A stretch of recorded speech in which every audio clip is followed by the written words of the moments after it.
Hello and welcome to the official Lichess broadcast of the World Chess Championship between Dinglirin and Gukesh D. Today, I'm so excited. We have amazing guest, Grandmaster Levon Aronian. Thank you so much for joining us and waking up Thank this you. early just to give us your amazing insight and your experience because, like you said, you were already working at the World Championship once, right? Yes, yes. Uh, As a second. as a second, yeah, as a second. Would you like to share your experience? Was it nerve-wracking? Were you very entertained? Uh, well, it was mostly that you have to keep your emotions to yourself uh, because I was helping Gelfand in a match against Anand, mm, and quite often I would watch the games unfold, and then I would see certain moves that we haven't checked, or uh-huh. certain or we would get in a position that I thought that okay, this is a good position for us to play, and then the draw agreement would come. So to keep this all emotions from the player, I was also stressed out. It's the hardest task. I believe you, yeah. And Felix, you are also gonna give us your brilliant insights today. I'm so excited to have two great grandmasters next to me. And we can already actually talk about the game. Maybe first predictions. What do you think is going to happen today, Levon? I think it's going definitely to be a long game, and I think uh, there's a good chance that we're going to see like a slower pace, you know. But yeah, I mean, this is what the championships are. That you always get surprised. Yeah, and you, Felix, what do you expect? Yeah, I'm already surprised by the opening. But Yeah, yeah, we, as we, Levon said, today is probably a day where the game, at least, it's heading towards a slower game okay. and probably a longer game as well. But yeah, I'm excited to see what both players have in mind for the opening. Yeah, we can actually jump into the game already. Um, just a second. Yeah, because the moves have been played, right? Hmm. And okay, I made like we saw D4 by Gukesh, and I was like, oh, we're gonna see the London system in the World Championship match. Probably very unlikely, right, Levon? Not on that. No, we saw London system. I think played by Dink against Nepomniachtchi. Hmm. Okay, yeah, we did. Yeah, that's right. You have very good memory regarding all these championships. But okay, D4 Knight F6 by Ding immediately, of course, prepared, and after knight f3 d5. Okay, so I guess we could have gotten London system if Gukesh decided to go bishop f4 here, but c4 by Gukesh. I mean, Gukesh is mostly d4 c4 player, if I'm correct, right, Levon? Usually. Yes, yes, you may say so, but I think nowadays everybody plays everything. Yeah. So. That's a fair point. Um, so yeah, I mean, this is something that, of course, Ding's team is predicting, and yeah, after e6 takes knight c3, c6 queen c2. So we have so-called Carlsbad structure, but queen c2 move. Yes, so this is a line that has been played quite a lot by Magnus. He also played this against me in Norway chess. I think this was 1919, 2019. I know I'm old, but not that old. So 2019, I managed to win in that game, but it's kind of an innocent looking line, but it has certain subtleties. So you basically what Black mostly does here, Yeah. they go G6, and then this is the typical way of playing. Um, And well, of course, if we look at it from a strategical point of view, black got rid of its main problem in this whole structure is the white squared bishop. Mm-hmm. And um, from the first side, it looks kind of illogical what white is doing here. But the point is, they want to exploit the g6. I won't say Yeah. concession, but kind of a slight weakness, and Yeah. they try to play with h4 in those positions. Oh, So yes, fancy. so the point is later they decide either to go king f1, and then once the the pawn goes to g3, king g2, white will always have the h5 ideas. Or another thing they can do is to go long castle and then try to play for a mate.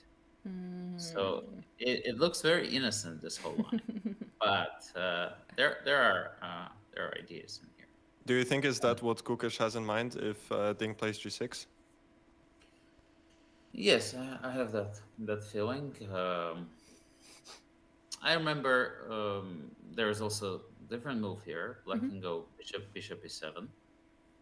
Mm-hmm. Instead of g6. Yes, this is well basically if we go bishop e7, white goes bishop g5. This is the kind of canonical queen's gambit. Mm-hmm. Yeah. I Back mean, to main theory now. yes, the orthodox variation. I actually had a game with Gelfand long time ago, like this, and it ended in a draw. This was back then when very rarely people played the Ah. orthodox variation with black. Now it's becoming more and more popular because there are new ways of playing with black, so it's became a mainstream now. But Yeah. yes, so bishop is even, of course, the main line in it is the bishop f4, because bishop g5 is considered to be Mm-hmm. less of a challenge. And here I think I played the c5 myself, which is a strange looking move because you Uh-huh. already played c6. Mm-hmm. But it does make sense. You try to quickly take advantage of the fact that the queen has moved from c2. And we had two new moves, if I can see it correctly. After Yeah. queen c2, g6 happened, and Kukic played h3. Yes. I think this move was played. I think Hikaru played like this a couple of times, Mm-hmm. maybe once if I remember correctly. But Mm-hmm. this is a valid move. Mm-hmm. The point is that they are waiting for bishop f5 then to play g4.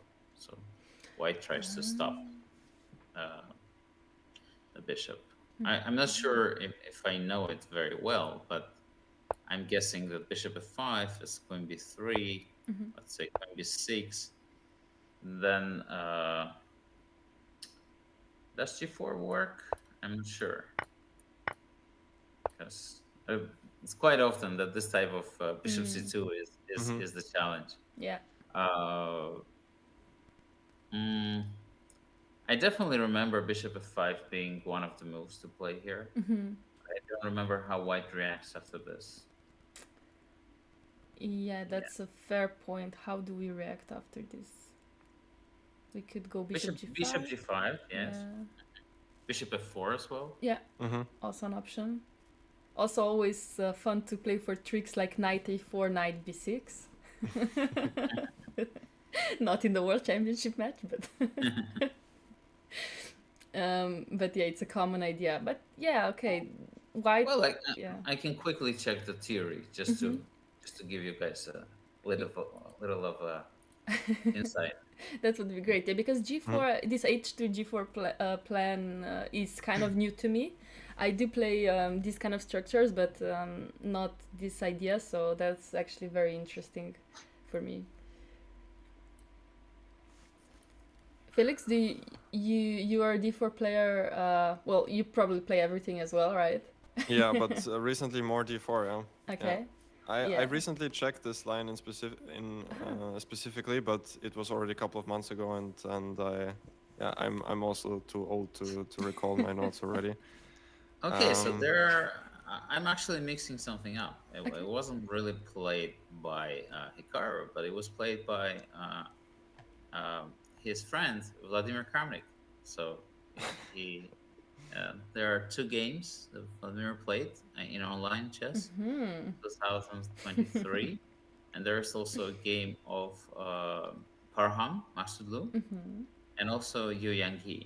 So yes, so the way that that game was played, it was bishop f5. Let me just put it on a board for people to see. Yes, in Perfect. this particular position, it is indeed that g4 was played, and here bishop f4.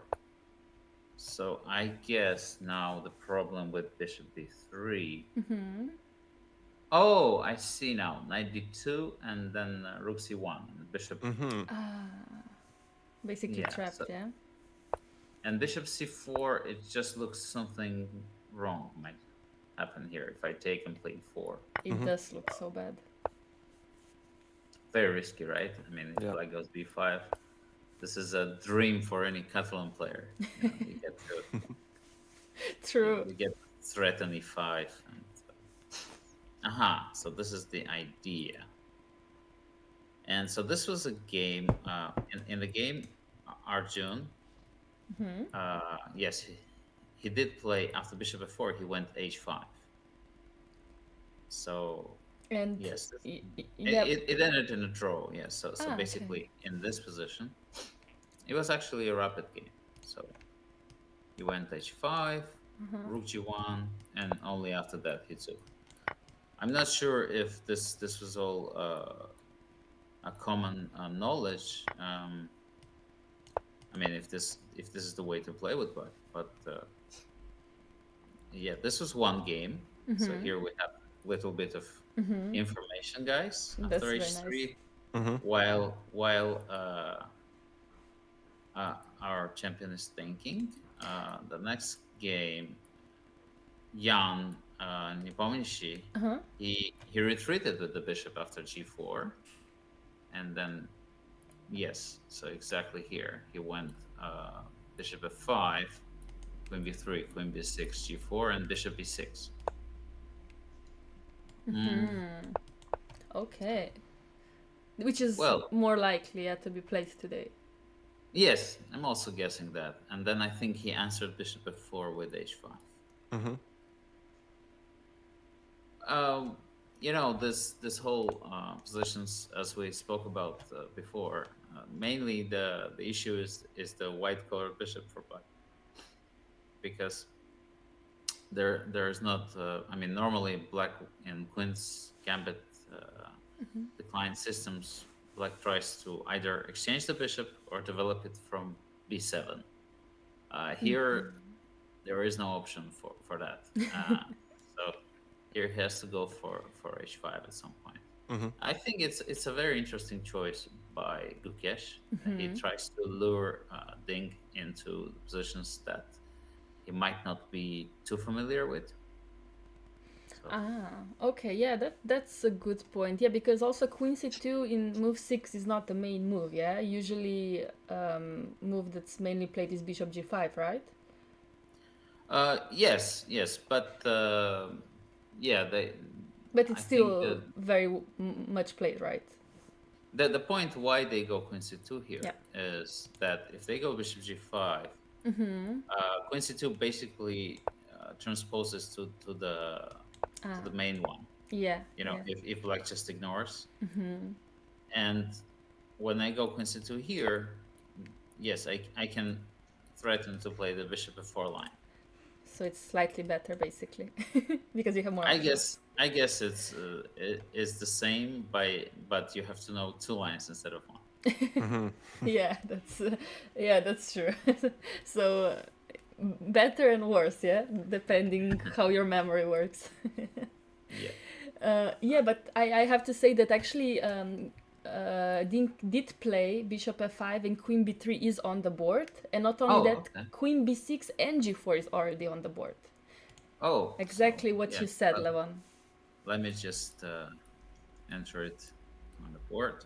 Yes. So how do I Should I press live somewhere so we get the refresh of the Yeah, position, or? or we can just all refresh the board and click the rec button again. Mhm. We can try to Ah, do that. We can try to do yeah. that. Sometimes broadcast does stop working. It happens. So if I remove the rack, I try to. Am I missing something? Not a. No. It's actually the broadcast is still stuck on a seventh move h3. But Yeah. I'm watching another Lichess broadcast, which is correct. I have it in another window, so that's why I see the moves Oh, are I coming. see. I But our see. broadcast has not discovered that yet. Like I said, sometimes it bugs, but what can we do?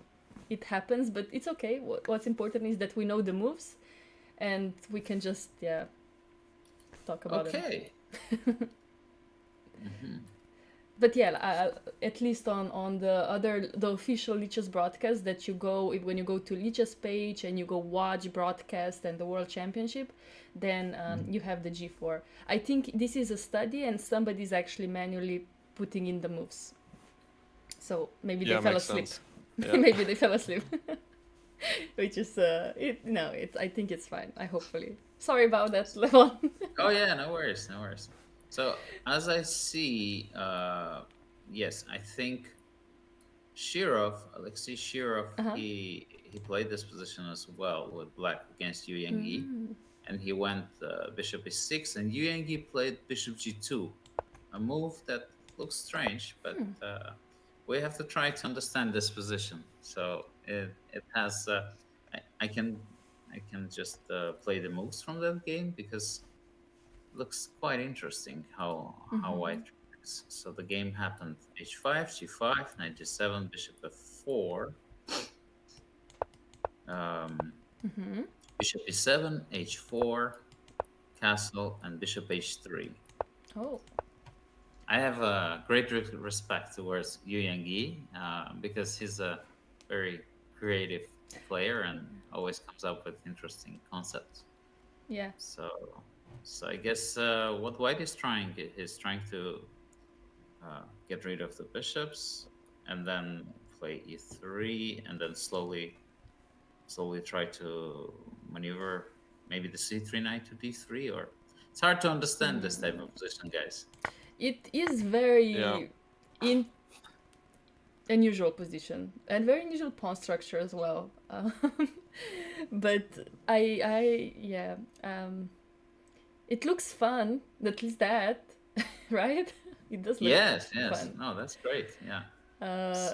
But I mean, I will try to elaborate and think and get your opinion if what I say makes sense. So I'm guessing that White is going to try to play for like a long-term position, and maybe eventually once this knight is moved from f3 to d3, let's say, I don't know, through e1, when the queens are exchanged, then will have either b4 placed under my disposal, or once the bishop moves from f4, some kind of f4 or f3 4 ideas. So if we look at the position, we understand that it's kind of a very stable position, that black, I don't think that black will be able to play c5 at any moment, because the d5 pawn is missing the white colored bishop for it to be well protected. And so it's kind of a play that I would say it's like a rock, and this type of style is very typical for Magnus. He gets a stability in the center, and then he starts thinking what kind of plans he can make. And I think that's what Gukesh is going for. He's trying to get a long play, a play where he's not better, but he puts the pressure on his opponent to make decisions at some point. Because definitely when White already tries to come up with some change in the center, Black has to react very, correctly. Yeah, I guess if we're playing black here, we do want to exchange the queens though, right? Or do we want to play something like knight a6 and keep it on the board? Yes, well, it's hard to understand. I think once you exchange the queens, then there is less chance to create counterplay or stop all kinds of pawn thrusts. So maybe that's why Ding is thinking, if he is thinking, because He is. I think we we're Yeah. guessing at the moment. That's true. No, after g4, so after Gukash played g4, Ding is actually thinking, and he already spent 22 minutes. Well, it's a critical moment. It's a critical moment. Do I take on b3 and go bishop e6? Do I play bishop e6 immediately? Do I go for the bishop c2 idea? This, if you're not too familiar with this position, then definitely it's a position to make a decision at.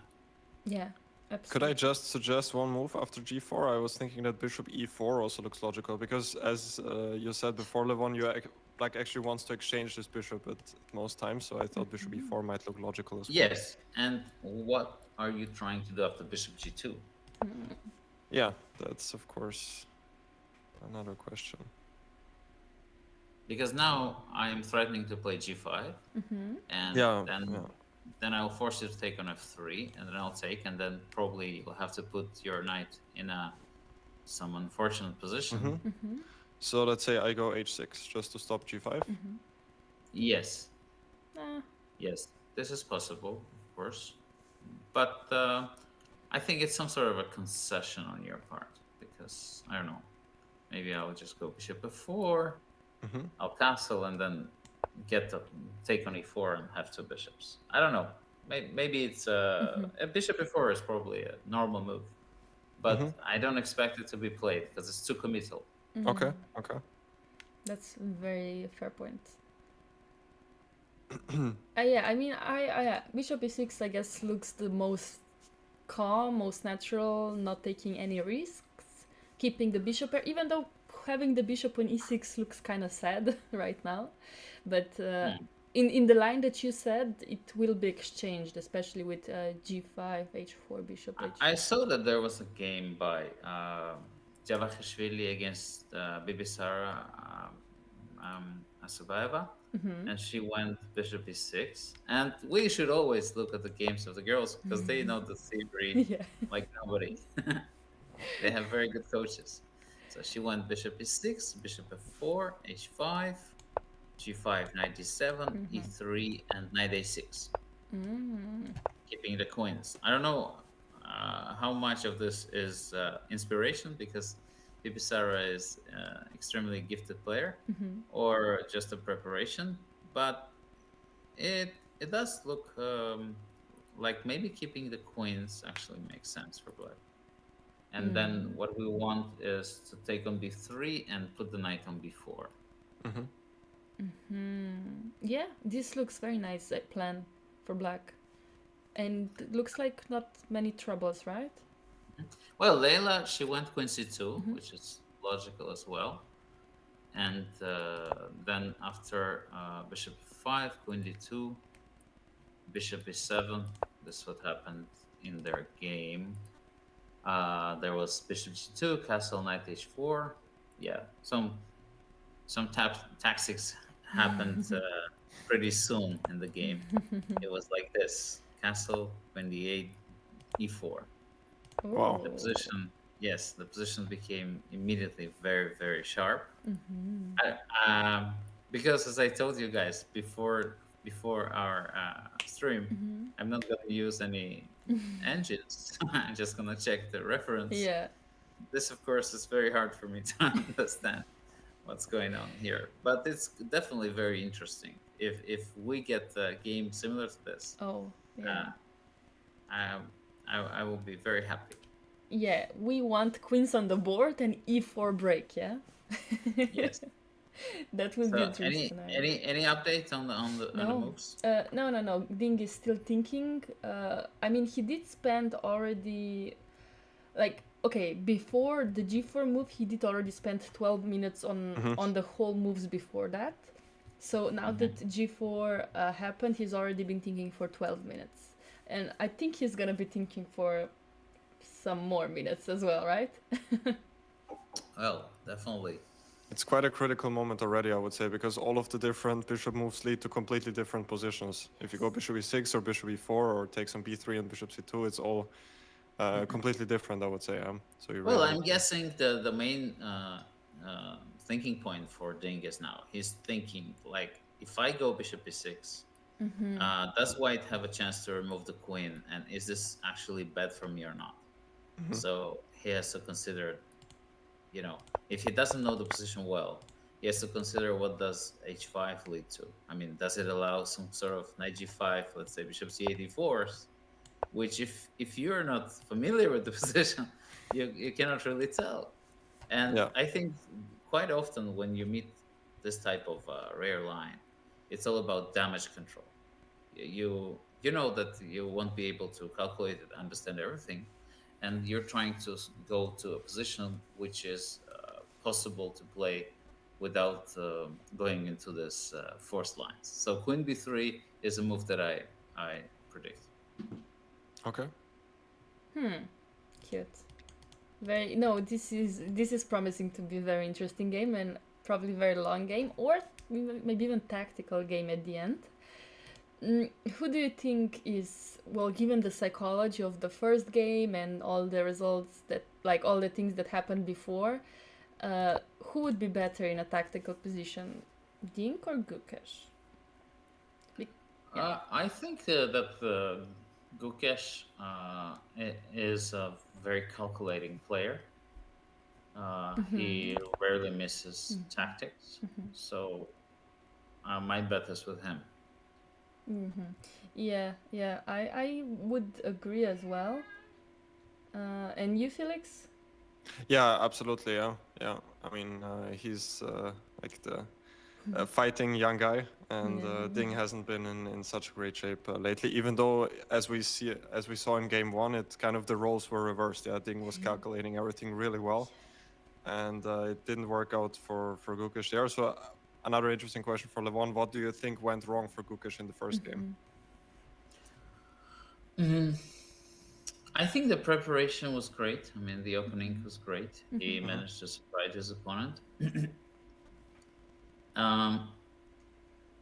I think just this whole concept with b4 was, I mean, it was logical, but you know, it allowed kind of some square play, you know, where Ding actually excels, you know, when he has a point to lean on. And I would think that it would be more logical not to allow this a3 kind of games by playing king f2. I don't remember which move it was, but right before, I think Gukesh played bishop to e3, and then this whole thing, yeah, or yeah. So and then I think once the position got complicated, it became not so easy for Gukesh, especially. It seems like you're doing all the right moves, but then suddenly there is this knight b2, queen c4 coming, and it's easy to underestimate and then misplay it. Yeah, and also we have moves. So what Ding decided after this long thing, he decided to take queen b3, a b, Levon Yes. was right, of course. and bishop c2. Yeah. Yeah, bishop c2. Oh, this is very surprising, bishop c2, actually. This I Yeah. didn't expect at all. As I told you about the damage control theory. Well, now it's out of the window. Yeah. Okay. This looks. Yeah. This bishop can So look this would scary. happen in the game. This So has- takes knight d2, bishop c4. Oh yeah. This is scary, guys. Actually, we gotta concentrate and Okay, think what let's do black that. can do here, because I'm a bit scared that this. I was telling you I was expecting a long game. Now I'm a bit scared that this is going to be shorter than yesterday because this looks extremely dangerous for black. Okay, Is this bishop b4. is this already on the board? In my broadcast, the position after bishop c2 is live, but Yeah. This is on the board. This is move 10 is on the board. So bishop c2 has been played. yeah, only that position. Yeah, but yeah, because there in the study there is the position after bishop c2, bishop f4, bishop takes b3. Ah no, this is what we analyzed actually Okay, before. it was only the That's why. analysis, Yeah, right. that's why it is. Because that yeah. would be shocking for Ding to go there. Yeah, that that would be position. terrible. I Yeah, think. yeah. Oh wait, he did go for this, right? I mean, he went bishop c2, and this is it. This is now Gukesh is Oh, taking. just Yeah. bishop c2. No? Yeah. Oh, okay. This is our analysis. All right. I was already scared, guys. Yeah, me as well. Yeah. No, this is just what we Okay. were thinking before. Actually, what you were thinking before, Lavon. Yeah. And you were also including some games of strong Yes. players. After bishop f4, actually bishop f4 is on the board. Gukesh did play it, so he is prepared. Yes. Of course, he is obviously. Yeah, he should. Well, I think since Arjun had the game in there, I guess also it's possible that Arjun would suggest and say, check this out because this can be dangerous for black. Do you think they are like cooperating when it comes to this? All of the Indian youngsters, is there like more of a friendship than a competition between them? I think they do. I can say something from my experience. When we were growing up, me and my friend and competitor Gabriel Sergisian, we were about on the same level. And then a wise friend came to me because we were competing. He said, "You shouldn't be competing against each other. You should be competing against the world." And if you start working together, you both are very talented, and you're going to be a real threat to the players outside of Armenia. So instead of focusing on your little Armenian championship, you can be focusing on the world championship. And this was very true, actually. And I think whenever two players of the same country or even more players get together, both of them actually benefit a lot, and actually it changes the whole approach. And I think one reason, I remember growing up, there was an immensely strong Hungarian team with Leko Almashi and Judith being all 2700, all very young. But I think the main reason just that none of them became world champion or didn't dominate was actually the fact that they didn't really work together. So I'm happy that the Indian kids, I've read that during the World Cup, Prague and Arjun were staying together in the same room while competing against each other. This is great. I think this is great just for the Indian chess and for us chess fans and people who want to see more wholesomeness. Yeah. Yeah, this is very nice actually. The team spirit is very important, and maybe even contributing to the winning teams usually. Yeah. Yeah. And Indian team this year also dominated. Of course, the individual performances were great, but also I think priority of the team was number one, and that's why also Gukesh decided to play against China. Yeah, they put Ding out. Yes. Yeah, this was. Would you say that was good strategy or like a bit surprising, bad for the team? I don't know. Well, I think generally since Ding was avoiding any major tournaments after he became world champion, it was kind of expected, that he might not want to play against his future opponent. Yeah. So, but of course, what the Indian players did during the Olympiad is nothing short of a miracle. I mean, I've never seen such a dominant performance by any team in the history of the Olympiads. Yeah, you're right. Mm-hmm. That was extremely nice. And actually, we do have moves on the board. We don't have it in our broadcast, but after bishop f4, Ding did play h5. Ah, good. Yeah. Otherwise, it would have been not too nice. And of course, Gukesh immediately replied with wait just a second. I will just turn on my. Okay, we have the live board actually. If you refresh the broadcast, you will have the same position as it's live. Yeah. Uh-huh. Yeah. After move h5, there was Okay, so rook g1. rook g1, yeah, hg, hg. Yes. Okay. Yes. I was already getting excited about our manual, remembering the old good times when we didn't have a live board.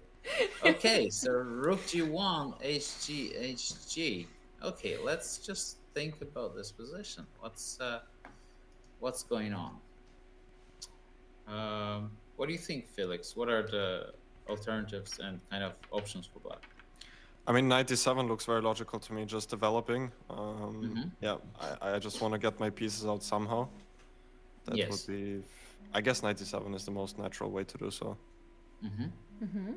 But What ab- I'm quite worried about the bishop on c2, I have to say. What about you, Laura? We understand that the girls are experts in this type of positions, from what we saw. So what would you Yeah. play here? I am not a very good theoretical expert. I actually do not like theory very much. I do like playing chess. But okay, I'm the girls, of course, on the expert level are amazing. I also admire their theory, but of course, this is a very concrete position now. We have to be very careful not to lose the bishop. So we have to be careful. Like I don't know, King d2 could be the next move or something like that. Maybe just we have to calculate if bishop b3 works. Do I get my bishop out and so on? Yes. But just looking at this position, something like knight a6 looks interesting. Of course, we have to then be. Yeah, very logical. Yeah. I mean, if it works, I'm just very scared about some bishop e5. Yeah. Yeah, this and then also some e4 ideas or e3 ideas, and then this does look. You know, folks, weird. what I'm thinking, I don't know Tell us. if this is something very risky, but can I go knight e4? Here. Mm-hmm. Oh wait, yeah. Okay, in move 13, yeah, that makes Yes, sense. move 13. Oh. So yes, so what I'm trying to do, I'm just trying to take on b3 for free, being a bit greedy. That looks, yeah, greediness. Okay. It does make sense. Yeah, we have to just be so careful with white and with black here. So 94. I'm thinking yes. So 92, right? Or maybe also take on e4. D okay, takes once e4, you 92. take 92, bishop b4. Mm-hmm. Bishop g. No, wait. Bishop g2 makes sense. Then you go rook c1. Oh, another move that actually now scared me a lot is rook g3. I was also thinking about that. Oh my god, no, very this is creative. disaster. No, I cannot do this. This is disastrous. The bishop is trapped. Bishop is just trapped. Yeah, rook g3 is fantastic. So I cannot do that. So let's check Laura's knight a6.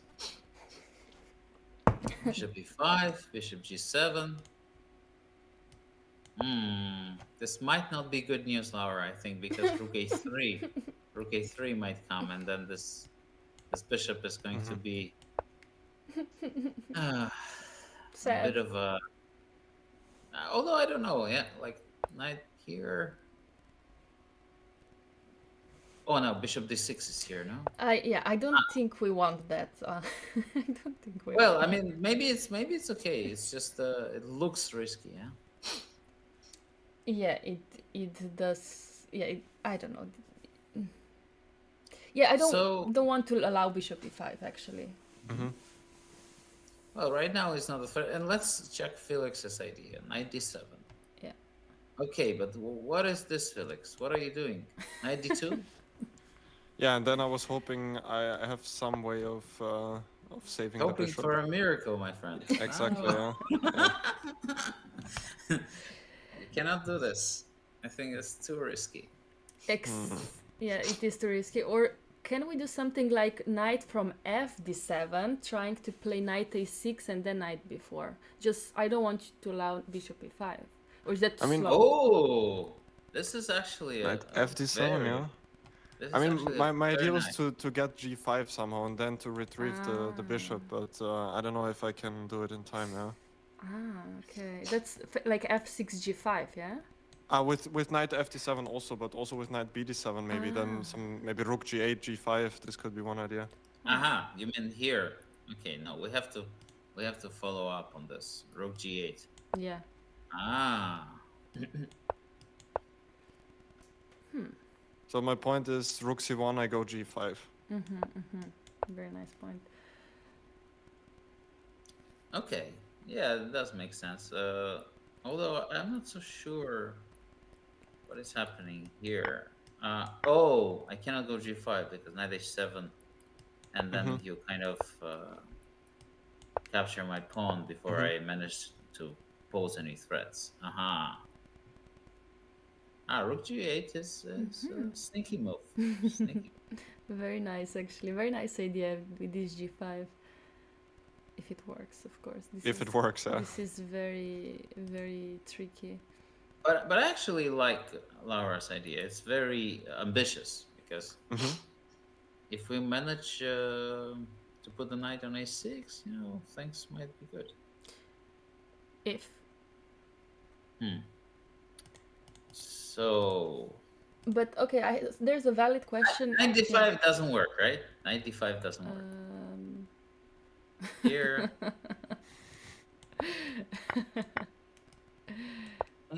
Black is doing fine, I guess. This is a very, very crazy line, but I think it's okay. I'm not sure though. It looks like the king is safer now, yeah. Yeah, and what else do we have here for white? Okay, 92 is normal. Then knight a6 comes. I could also start with e3 maybe, yeah, just to stop knight a6. Is that an idea as well? Very interesting. E3. And you stopped my every idea, and I'm very passive, yeah? Not good. Yeah, this is a good move. Yeah, I E3 hope so. is very good. Yeah, I think that's correct. I think we can also use the evaluation bar if we want to see what's going on after e3. But yeah, computer loves white's position +1, you know? So much already. Yeah, after e3, yeah. So do not Yes. go knight fd7. That was the very good e3 idea. Okay, so what does Ding think about? What would be more kind of to his liking? By the way, guys, taking this pawn, I know it's still very dangerous, but is it playable or? Exactly, that was the question in the chat, like if we can just explain why are we just not taking the b3 pawn, yeah? And I mean, I guess we can, but like I'm you said, scared of e5. What do you say, guys? e5 is here? okay, e5, knight d5, Takes and bishop g2. bishop g2. Okay, and basically, Game over. I mean, I'm seeing some ideas like knight c6, bishop d5, knight d4, but yeah, it just doesn't work, yeah, because I take too much. yeah, take too much. Material. Yeah, it just doesn't work. So yeah, this is game over. So I cannot play knight d5. Yes, but everything else is so passive. I don't know. Is it? Yeah, is it? Knight g8 or This looks so bad, yeah. Doesn't look very inspiring, yeah. This looks so bad. Guys, I discovered something. And we cannot go knight g8 because knight d5. Oh yeah, right away even, yeah. So Sa- e5. The same works after knight d7 too, right? Also knight No, d5. but there I have knight d6, right? Ah, you have it in the end, yeah. I mean, ev- But maybe it's still very bad for black. even that goes on, yeah. Even that goes on. Yeah. So Yeah. here takes. I don't know. E6. Something feels off here. Something feels like knight d6 is the only move, and does e6 win or does rook b7 seem strong? I don't know. E6 looks fun to me. Fun enough. Yeah, I'm a bit scared for black. I think something will go wrong very, very soon. Yeah. Yeah. Yeah. Not something you want to have on the board. Yes. So this is definitely not what Ding is thinking about. we have established that. Yeah. So he is either thinking of Felix's knight bd7, which we actually should kind of check once again and understand it. Okay. Well, rook c1, bishop b3, knight d2, bishop c4, takes, e4. This position shouldn't be that dangerous for black, but let's just put it on the board so we understand it.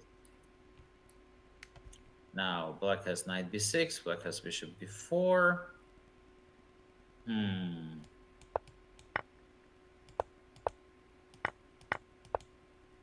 Would you say it's better not to play b5 if you have the choice in this position? Because the pawn on c6 might get weak?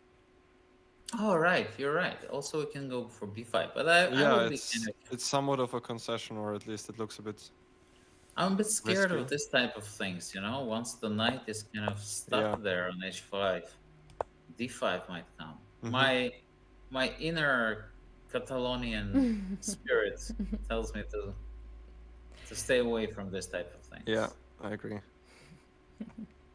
But I guess there is nothing wrong if we just go either bishop b4 or knight b6. I think knight b6 just... I don't know, knight b6, bishop b5. Again this bishop e5. But bishop g7... Actually, well, white will definitely need to play either f3 or go for g5, you know? Because what I want to do with white is to play knight d1 and take this c4 annoying extra pawn. So I guess something like f3, castle, knight d1. But this should generally be fine for black. I don't know. What do you guys think?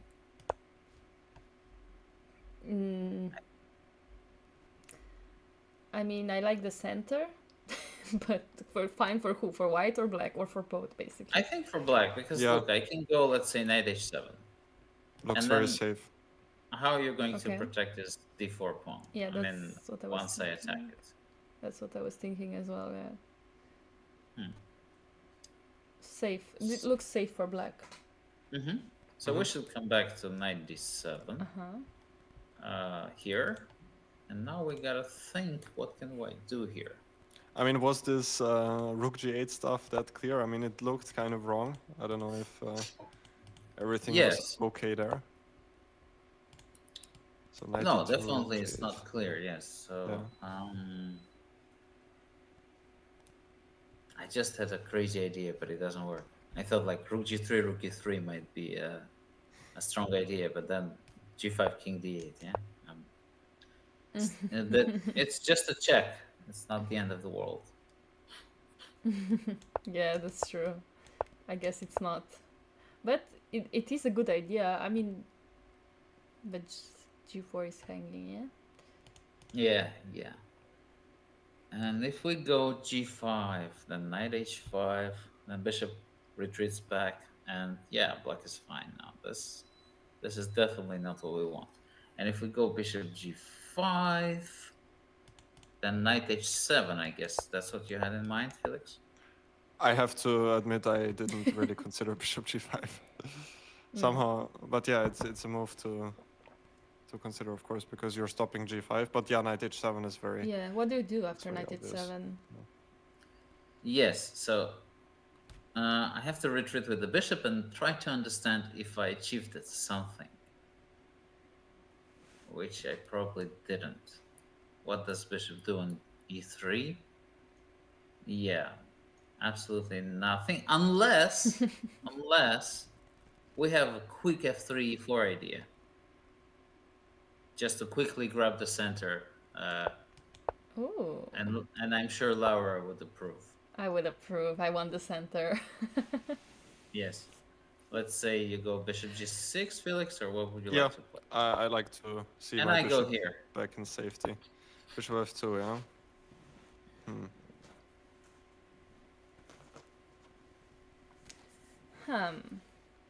Now I'm ready. Now I'm ready to play e4. And as before, I think this is a common thread for this position, that it's very hard to defend the d5 pawn. Yeah, because that's why we can never play c5. So e4 definitely has to be met in a nice way. I mean, of course, you would like to play some sort of f6 move, Yeah. but then it's totally stupid. Your knight on h7 is ridiculous. Yeah.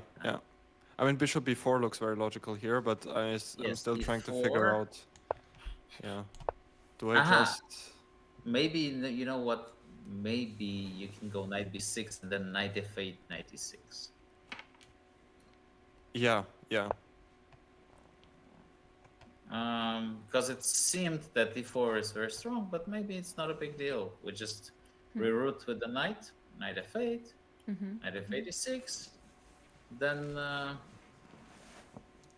unless there is something very concrete here and white can attack the d5, or get something done before black manages to bring the knight to e6, this is looking pretty solid for black.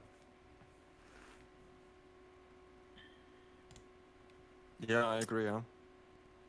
Okay, so we have the position with knight on d7, and here it's white to move. I had one other quite risky idea for white. It was after rook g8, bishop g5, knight h7, and here f4. But yeah, I thought about it actually. I thought about it, and then I thought it's. But just f6 probably, yeah, and g5 anyway. Yeah. Yeah, we give away too many squares, I think, after the exchange of the f and g pawn.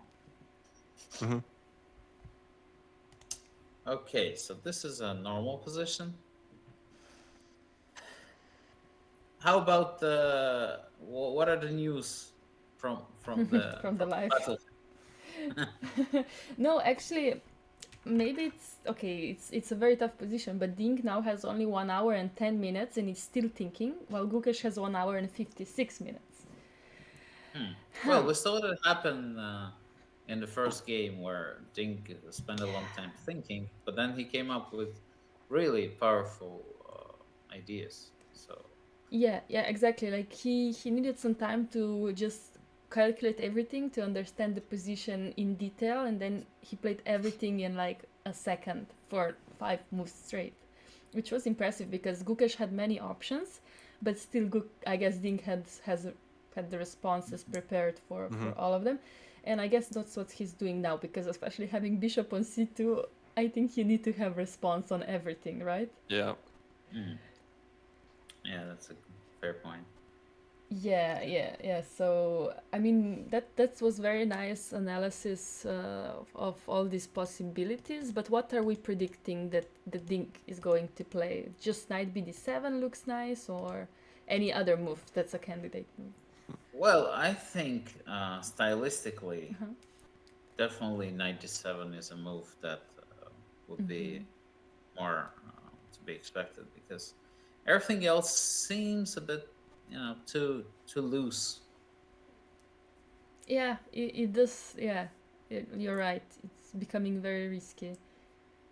And I don't know if Ding likes this kind of positions, to be honest, to be this risky. And I just had one other idea. I think we didn't talk about it yet. Bishop e7 right away, possibly. Oh, here. Oh. Instead of knight d7, yeah, because I want to prepare knight a6. So if you go knight d2 now. now I can go knight a6. That was my idea. Oh, that's nice. But the question is rook c1. I mean, then we will again come to this position most likely. Yes. And now the bishop is on e7 instead of the knight, which is for sure a worse version for black since there is no knight b6. So b5, I guess, or how else do we proceed? I would, yeah. What I actually realized that maybe it makes sense to play bishop b4 at some point, because if we Yeah. force them to play f3, then b5 is kind of playable. We don't have this major issues on the diagonal.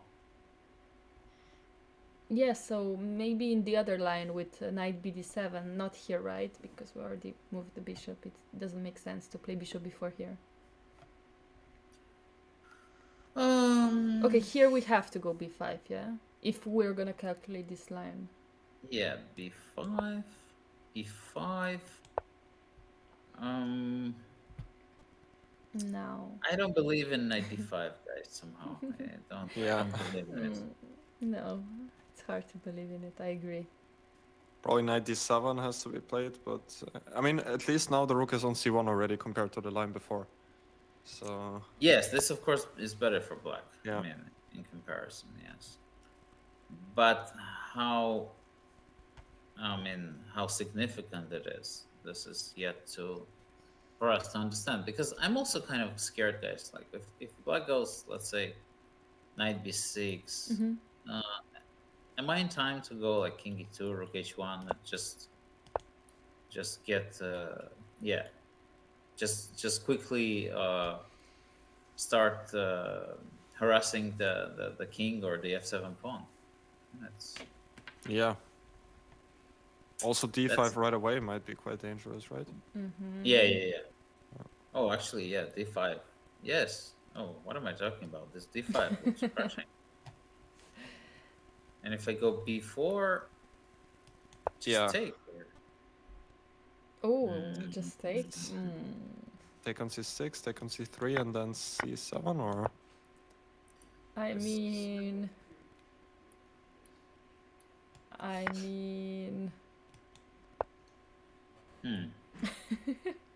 you're not entirely sure what's happening here.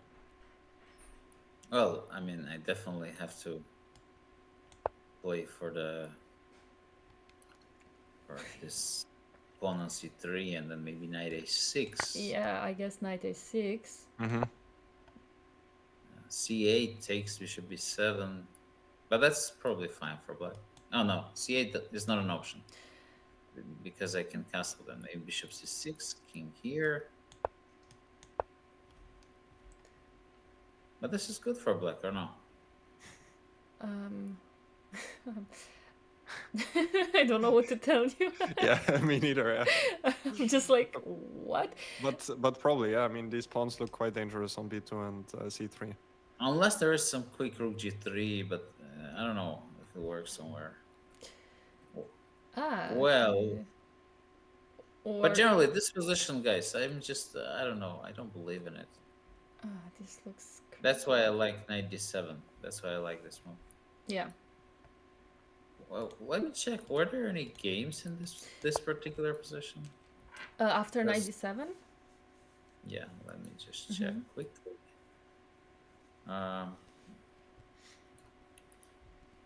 So Arjun actually took on b3 and went for this knight c4, and then Kramnik went d3, and the position looked very good for white. So But that was There a rapid was- game, right?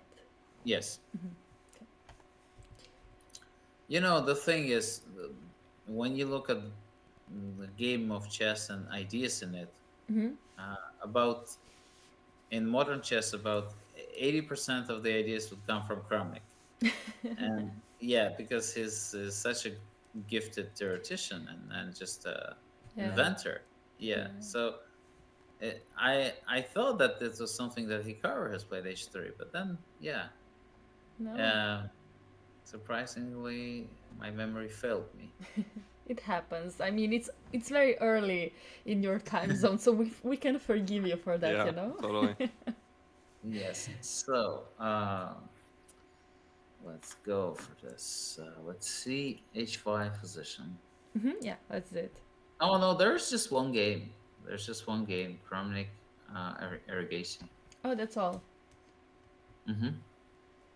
Yeah, yeah, and like we said, not Ding, but Gaisi decided to take on b3, and then we have this position that all the Catalan players would love with the center, yeah, and then bishop on g2 looks Yeah. good. So in fact, maybe actually, just the whole taking on b3 is silly because even here, I think what Kramnik did is correct. Just even e3 is good enough. Yeah. Hmm. I mean, if you're not in a rush. Yeah. Because knight d5 is still the same old, same old. Yes, center is collapsing for black, so this is exactly what you want for white, Yes. with bishop pair, of course. And with Yeah, so- e3, you're not allowing any possible bishop b4 ideas, yeah? So Yeah. that's... Yes. So he's that's fine. definitely not even thinking about bishop b3. This we have established. Yeah. So he's thinking about knight bd7. Yeah. Or, yeah, I think he's just calculating this to see if this is everything is covered here or not. Yeah, I do agree. I mean, he does have to calculate everything, even though if he's thinking of just one move. Like, even us, we had to check so many lines, and imagine playing this position, worrying about, oh, where I'm gonna lose the bishop, oh, am I gonna get it out, or is then losing the center even a good thing at the end, yeah?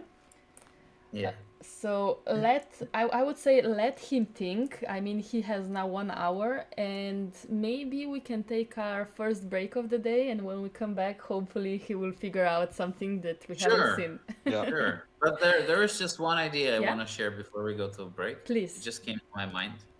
Rook g3 here. How about that? Wow. This is something we can consider after the break. Because it looks very interesting. I'm trying to keep all the rook e3 ideas. Yeah. And yeah, and then I don't know what I want, but I definitely want something. You definitely want something. I mean, we can also check it now, actually, just Yeah, because sure, I think sure. it's fresh and it's interesting, very briefly. Because and then I also want to go yeah. knight g5 somewhere, guys. Yeah, exactly. And then this rook e3 check. Yeah, yeah. Oh. This looks very interesting. Should I go something like bishop b4 or knight e4 now with black? What do you Okay, knight e4 I'm not sure works. Let me Okay. take. What do I want to take with Felix? Bishop? Pawn? Even though pawn looks scary, it's an option. Yeah, after pawn takes the bishop on c2 will probably be trapped. Yeah, after knight It will be d2. very sad. I mean, Yeah. the thing is, I just want to go bishop before after. I know I cannot go bishop before because rook c1 still traps. Okay, everything. Yeah. Okay, cannot do that, so I take bishop e4. Mm-hmm. Yes, and now I wanted something like, I don't know, knight g5 or knight d2, one of those. Knight d2, you will go bishop b4, Yeah. and And after, yeah, okay. I don't know. This then looks rook not great. c1, rook c1, f6 you want to play. Okay, let me try. It's interesting, actually. It's not that clear. Let me try this. Okay, knight g5 then.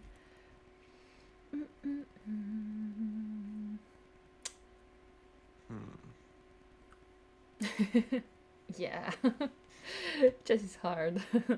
No, rook g3 is a great idea. I'm It just is very fascinated. nice. Yeah. Oh, But- guys, I just realized Yeah? white wants to long castle if we can.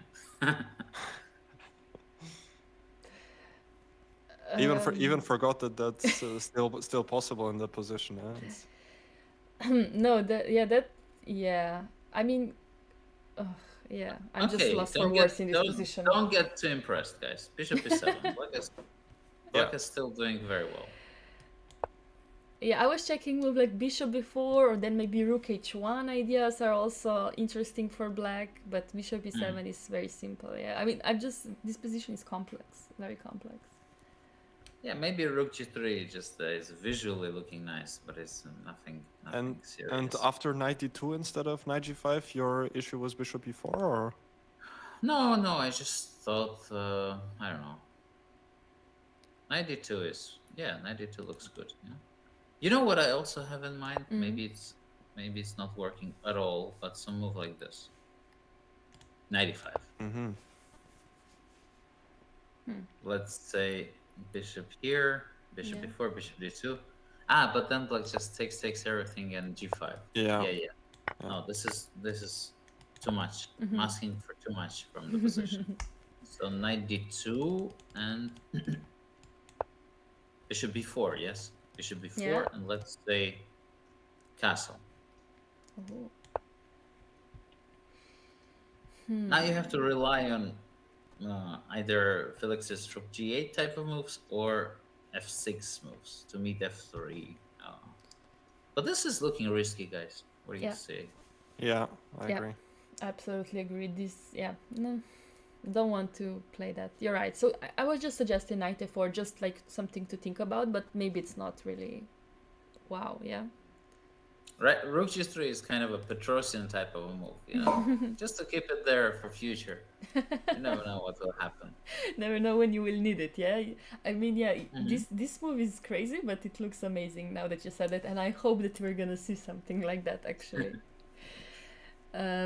Okay, so let's take a break, and then after the break we can consider something else than my knight e4 ideas. Yeah. Okay. Because this is very interesting. Yeah, okay. Sure. So we'll be back soon and in a few minutes. So stay here.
Okay, welcome back to the official broadcast for the match between Gukesh D and Dingliren.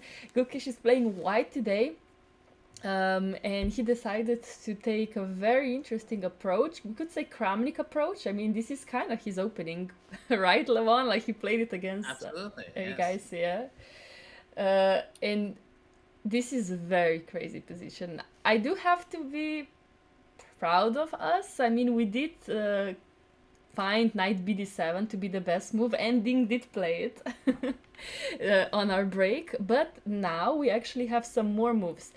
Levon, you suggested an incredible move on knight bd7, which is rook g3. Yes, I was happy with it. Yeah. But then I think during the break we discussed with Felix, and Felix said computers don't approve so much, and he Really? said yes, and he shared actually very important insight about this position, Okay. that actually what we thought earlier, Okay. that rook c1 g5 is totally fine for black, is actually a risky position, because a move like bishop e3, something that we didn't consider. After some natural move like bishop h7, black ends up being in trouble, because knight f3, bishop h6. Yeah, I think Felix and I, we both missed that here. Yeah. Knight g4 is impossible because of bishop h3. Oh. Takes, and black cannot protect the bishop on h7. Wow. Even if I go something like rook g6, knight e5. Knight rook... d5. Oh, well, this is a check. Yeah, I wanted to Yeah. go rook f6, and this is a check, so I cannot do that, yeah? Yeah, okay, this is But critical. what happens here, black has a strong move, is bishop e4, to force white to play f3, to take away the f3 spot from the knight. Just to add something, after bishop h7, knight f3, it's not that bad yet. I had a quick peek at the engine there, but it's quite hard for black to find knight e4 here. And black should just sacrifice the pawn on g5, knight takes e4, d takes e4, knight takes g5, and now bishop g6. And apparently black is still somewhat okay, but not easy to see where exactly is the compensation, at least for me. Yeah, I want to understand, why is black okay? What if I go like knight h3? Looks kind of strange for black, honestly. Yeah. And you say somewhat okay? That means the position is actually equal by engine? White had some advantage, but it was not that significant as it might seem. Yeah, okay.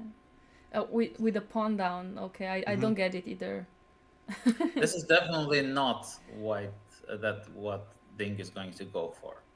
Yeah. I have a feeling that if you don't know the computer's assessment, look at the position and feel that something went wrong here. Yeah. Now, bishop e4, as you said, Levon, does look a bit more natural to provoke f3, I would say. It's a tremendously strong move. Yeah. It's a move that if you find, you play it. Yeah.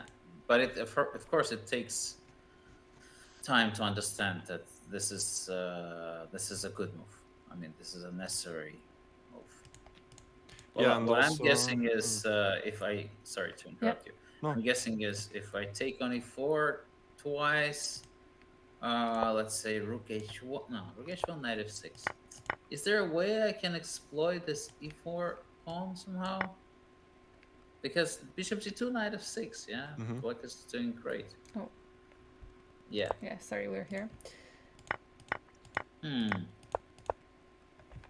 And if I go bishop d2, this is way too slow, right? And also, I don't know what I'm doing exactly. I mean, yeah, bishop e4 is a great move. And if I don't take twice with white on e4, I was a bit worried strategically if white goes here something like f3 or, yeah, let's say So f3. you want to take knight d4 and then go f3, yes? Yeah. Okay. All right. Well, what you say actually makes sense. And if I go bishop knight d6, you mean like bishop f2 e4 quickly, or? Yeah, yeah. Although then I will take and put the pawn on f6, and maybe it's a bit passive, yeah? Okay, Maybe I let's can see. also play slowly with e3, bishop d3, just trying to play on the light squares. This might be slightly better for white, yeah? Mm-hmm. Do I have to capture with the knight? Can I take with the pawn on e4?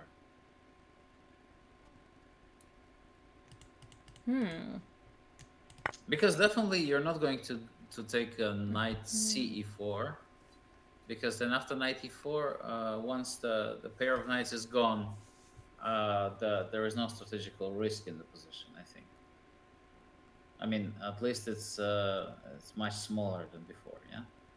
You know, it's quite often the case when one side has two bishops, the two bishops actually are extremely strong when there is a knight besides them. But once the knight disappears and it's just two bishops, it's hard to highlight their advantage as much. This is what I noticed. Generally. I've never heard that before, but I will remember it as Levon Aronian's two bishop rule, and I'm very thankful for that information. Well, maybe it's just me. I mean, maybe it's just my experiences, but that's what I kind of experienced many times. Interesting. Okay, yeah, this is. I mean, yeah, this looks something that's playable, I guess. Yes, I think we need to understand how does white proceed. Okay, one plan we have is like going bishop d2, e3, bishop e2, bishop d1, bishop c2, but this takes million years, and there is I don't know if there is necessity to do that. How else can we undermine the weakness of the e4 pawn?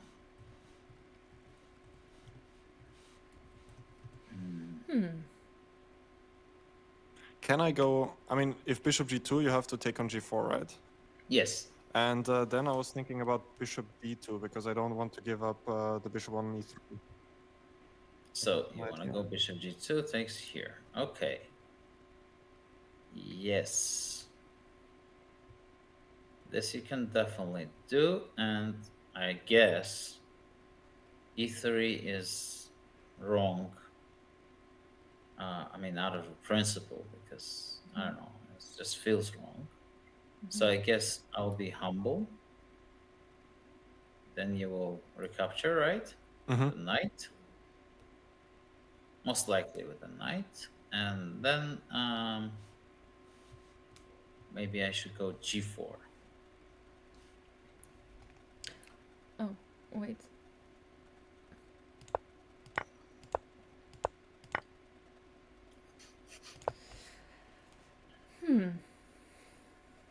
I mean, would you say? Oh, wait. Yeah. No, this doesn't work. Sorry. c6 is hanging. Yeah. So I'll have to take on e4, right? And then, but now I'm a bit scared to go g4, so I'll be going bishop e7. This is a bit scary for black somehow, but maybe it's okay.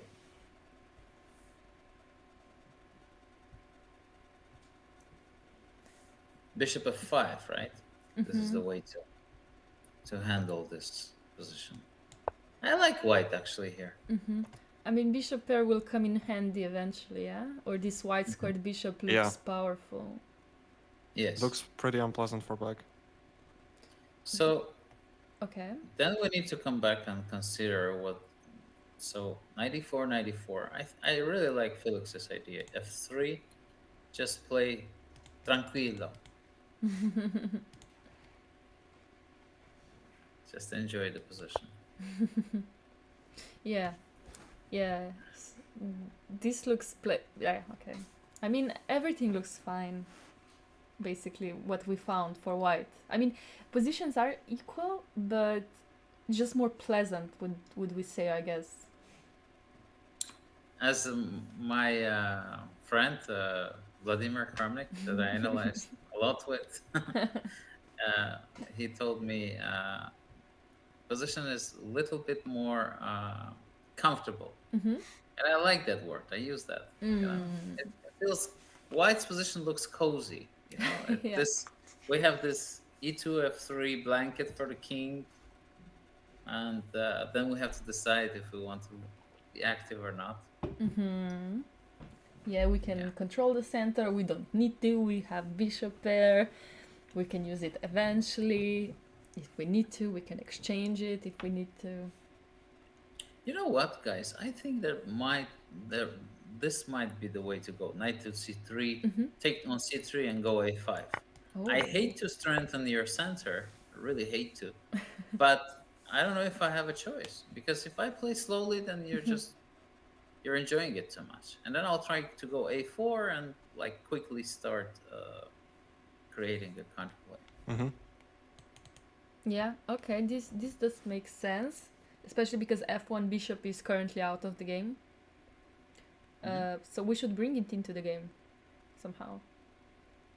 Right? So let's say bishop f2 or bishop d2.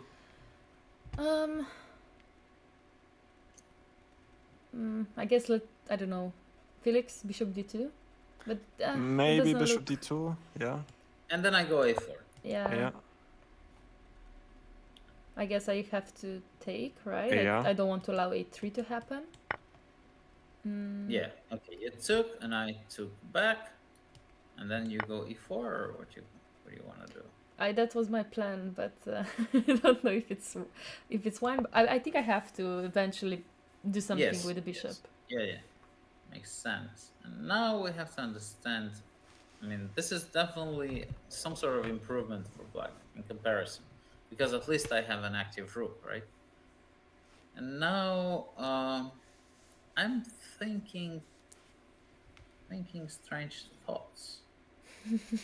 We want to hear those thoughts. Yeah, what if I go bishop d6, e5, bishop e7, and then transfer my knight to e6?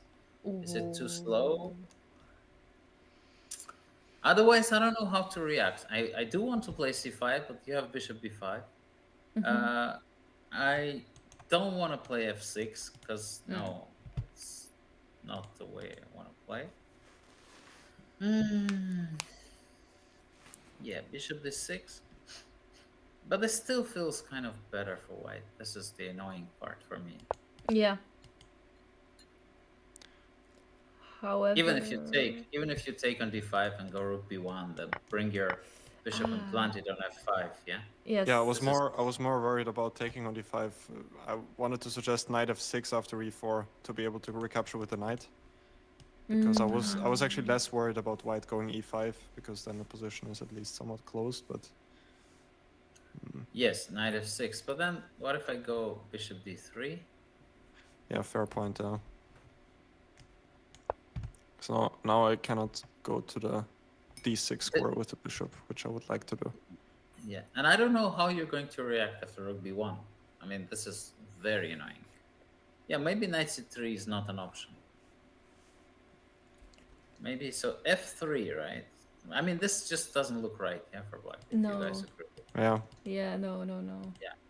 So here and let's say knight f6. Did we already check this? I don't think so. Let's say knight f6, bishop f2. Is there any kind of maneuver that we have that kind of can bring some relief? Bishop d6, Mm-hmm. Okay. And okay, yeah. bishop f4, let's say rook c2, and knight f8. The only thing is that one bishop got trapped. Now the next one is getting trapped after e5, knight d2. But maybe it's not a big deal. The song of trapped bishops. Oh, yeah, that would. I mean, I don't want to lose another bishop, please. One was enough trauma, I think. I know this traumatic bishop on c2, yeah. Yes, but yeah, I don't know what this is, because I'm a bit concerned about black's position. Bishop on f5, knight on e2, then I'll take on f4. Eventually, this e5 pawn, is going to be so annoying. and g5 pawn is going to be a weakness. It's the space advantage that we tend to actually underestimate, and the computers taught us that space advantage is a big deal. Yeah, yeah, agreed. And bishop pair is not a big deal given to computers, but it is in real games. Yeah, I feel Yeah. like computer doesn't appreciate the bishop pair as much as we do, right? At least he doesn't fetishizes it just Yeah. like that. Yeah. He Okay. doesn't go, "Oh, I have a bishop pair and I don't care about anything else." No, I mean, No. bishop pair has to complement certain qualities in the position. Yeah. Yeah. No, Yeah. this is all very bad, guys. Okay. You think the I position think after bishop d3? I hate to I don't know, disagree, but to me it looks like it's somehow okay for black because the position is somewhat closed, and yeah, bishop on f5 will be strong, but okay. to Okay, me it this is seems good. like black has somewhat of a blockade here. Well, if that's the case, I want you to play a couple of moves. And Okay, we'll see how okay. it goes. Let's try knight e6 here. Yes, I Okay. think this is always the best way to settle any kind of debate. Bishop That's the f5. luxury. That's the luxury we have as chess players. Yes, that's very nice. Okay, can I get active on the h file? I don't know, rook h. Oh, we have another move Oh. being played in the game. So G5 has been played. g5 was played down. A big surprise. Mm. But I think this bishop e3 option requires deep thought, and I think Gukesh is trying to press on time. That's why he decided to play g5 quickly. Mm-hmm. Okay, yeah, I would understand that, but he did spend a lot of time to consider g5. Okay, well, a lot of time. What is a lot of time? 15 minutes? And we did like mostly all of the positions. However, I guess g5 is now giving me space for the bishop, though, on f5. Yes. G5, I don't know, is definitely not S tier move. I mean, it would be a move that I would be considering, but I think 15 minutes would have been enough to find that idea with rook c1. And I don't know, but maybe there is some logic in this g5. We gotta think about it. Yeah, let's do. So yes, so knight h5 is a must. Exactly. Mm-hmm. Now, what is he trying to do? Is he trying to play bishop h2? I mean, he also played knight h5, so yeah, that makes sense. Yes, And so bishop knight h2, h5. yeah. Mm-hmm. Yeah. I was also thinking, guys, that maybe bishop c7 would have been an option, but okay, it's too late. We shouldn't live in the past. We should live in the moment. Yes. Bishop h2 happened, and I want to come back. To home, to sweet home with my bishop. Oh, yay. I'm not losing a bishop pair, I'm happy. Yes. Not yet. So Yeah. did he play bishop f5 or is still Oh. thinking? Let me see. No, bishop h2, he's still thinking. Yeah. Okay, bishop f5 is a move I mean, it's... that we want to Yeah. make. I guess you know what, Dink is also considering a way to delay this move. Yeah. Because definitely we want to bring back the knight as well. So let's say knight g7 is another move that should be considered. Let's say knight g7 with the idea of rook h8. Yeah. You know what, guys? I actually start liking black's position. Yeah, I mean, with this g5, white gave us so many squares, and we can jump around knight f5, then knight d6, then bishop f5, and suddenly we're happy, yeah? We can also go knight d6, yeah. It's maybe I'm just angry with Kukesh's decision to play g5 that I'm happy with black, because it was an exciting strategic position. Now this is more how to say stabilized, yeah. Yeah. This g5 is I I guess he was so tempted to play it or something. I mean, when he saw it and he. Maybe he wants to play something very concrete, very straightforward. Let's say e4. Oh, like immediately, not even going f3, just e4. I mean, oops. Yeah. Yeah. Let's say we have to take, I guess. Yeah. Are we taking back or going something like rook c1 first? Maybe here, let's say, if we take with the bishop, let's say, takes, knight e4, bishop before check is an option, knight f5 is an option, knight e6 is an option.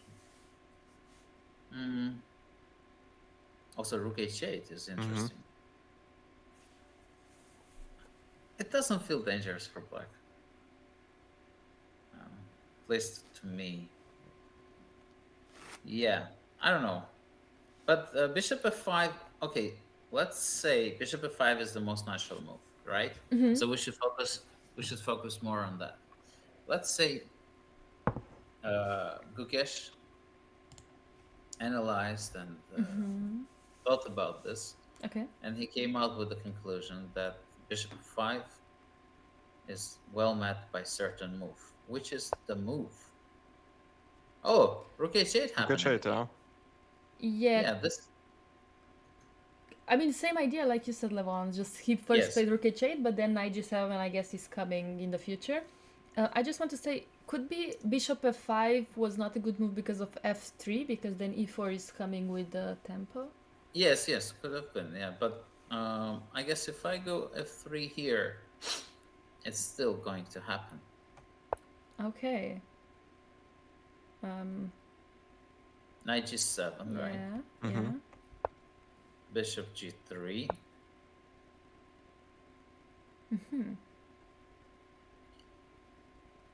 What now? Knight f5 Well, or? So you're completely ignoring that you have a bishop somewhere there, huh? Yeah. Just I don't care. happy. Yeah. In fact, I'm thinking about bishop g7 right now, just giving my c2 bishop away. No, it doesn't work. I'm being I'm hallucinating, but I'm just like thinking about these kind of ideas. Doesn't work though. I just shouldn't be working, but no. Generally we should always consider this type of things. Right? No, right? Yeah, I mean you have to, but I don't think in this case I need to calculate much. So rook h8 happened. So f3, knight g7, bishop g3. Let's say bishop f5 is a normal move, right? You know what I'm thinking? Let's say bishop f5, e4, takes, and bishop g4.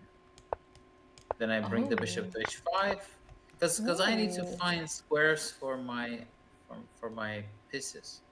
And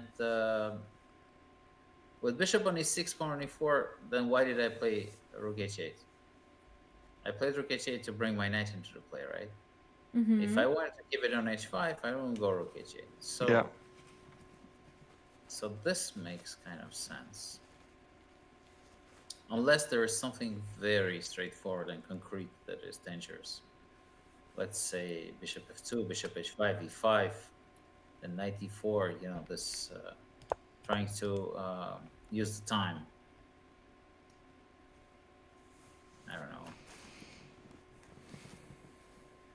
Yeah, I mean, I like my e4 and d4 pawns, I have to be honest, but in this scenario, I don't know. I mean, I still like white. Yeah, me too, kind of. And f3 was played, by the way, in the game. Ooh. Okay, f3 happened. Yeah. Cute. And we're probably gonna see knight g7. I mean, that was the plan. Maybe not. Maybe not. Maybe he will kind of change his mind. Maybe he'll play something else. What else? Well, now I'm thinking, let's say bishop b4. This is probably met with, I mean, e4 is probably met with takes knight f6. Now e4 is hanging.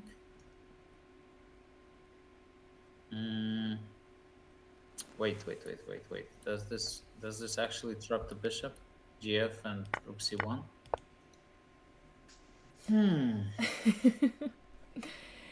The mysterious bishop. I mean, looks so to me. Yes. Felix. Yeah, the issue is you cannot even give the exchange with rook d2, king d2, bishop e4 because there's rook e1, right? Yeah, rook e1, rook e4, or rook e1, bishop d3. Yeah. Yeah, I was Uh-huh. thinking here you have to go bishop b3, knight b3, rook b2, but it's not enough, yeah? Yeah. Okay, so what are we going to do after f3? That is the question. Is there any kind of strategical way to solve problems for us? Knight g7 does look very natural. Does, yeah, it does. Yeah. And we had bishop g3, right? Yes, this was the plan. Yeah. Of course, the bishop on c2 is always like a... Okay, maybe we can Problem. start with knight e6. Okay. Yeah, this makes sense because now rook c1 will still do the bishop g4 dance. And yeah, now g5 pawn is also kind of hanging for white. Okay, rook c1 has to be checked, yeah? Yeah, let's do Rook it. c1. What do you guys think? Is this too much? Oh.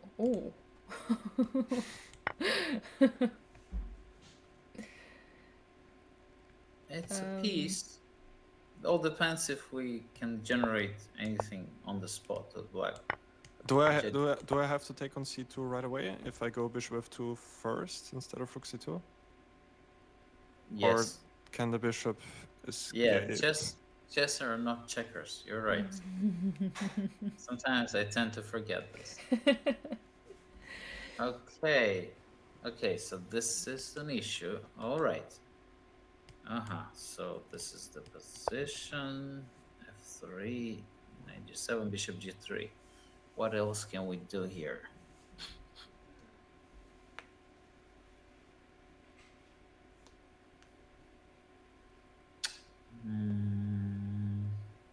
Can I try bishop e7, just going after the g5 pawn? Now? After... Oh. Yes. Yeah. Yes, bishop e7. All right. If I go e4, then you wanna do I thought I have something. 96 or something, huh?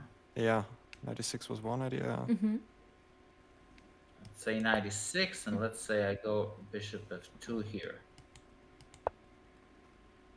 Are you going to be hunting my bishop, rook h2, and then try to take on d4? Yeah, that makes sense. That's cute.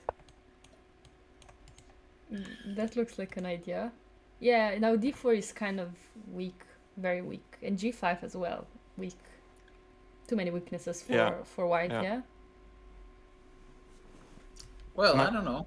My original idea after e4 was actually to take on g5 with the bishop, because now after rook c1 I can take on d2 and then on b3. At least I was hoping to do so. I don't know if that works. No, it does work. Yeah, I completely underestimated. You can just save your bishop. Oh, so bishop e7. Yeah, bishop e7 is very interesting. Yeah. Yeah, bishop e7 looks very nice. It's development, it's attacking. So, and if I go back, bishop f2, and now you want to bring your bishop back, or no, or the bishop is there to stay? That's a very good question. I mean, we can go knight e6 first. Do we need to rush into something? But then e4? Aren't you getting trapped? I mean, you still again, have I the bishop have g5. Yeah, and also rook h2 again. This is now basically the same as before. If I want to be adventurous.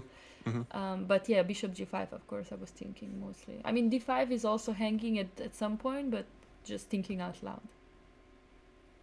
96. I know. All right, and the bishop on h3 is not getting trapped. Here. Take. I guess you take first, or here and now. Rook h1, knight g5. No. Yeah, knight g5, but now this looks like some too many things are hanging for black. Yeah, something like bishop e3. Yeah. Um, maybe I'm not getting out of this alive. Yes, some casualties are Yeah, expected. that's true. Yeah, so this doesn't work. Yeah, so I Yeah. have to go. I have to go. You're right. Instead of knight e6, I guess now it's time to go bishop f5. Yeah. Bishop 5. All right, so e4 I guess makes sense. Yeah. And then bishop e6 Yeah. here. I don't know this bishop e6 stuff because, well, I mean, you can always take. Yeah, white will never take on d5 because knight f5 is coming back. So what have we achieved with rook h8? Basically, okay, I mean, rook h8 is not a bad move because the rook is on an open file, yeah? And actually, white is not going anywhere. I just realized. And what are my next moves as black? I guess a6, then king f8, then bring the rook to e8. Then I can also play like bishop d6, try to bring the bishop to f4. Maybe black is slightly better. What do you guys think?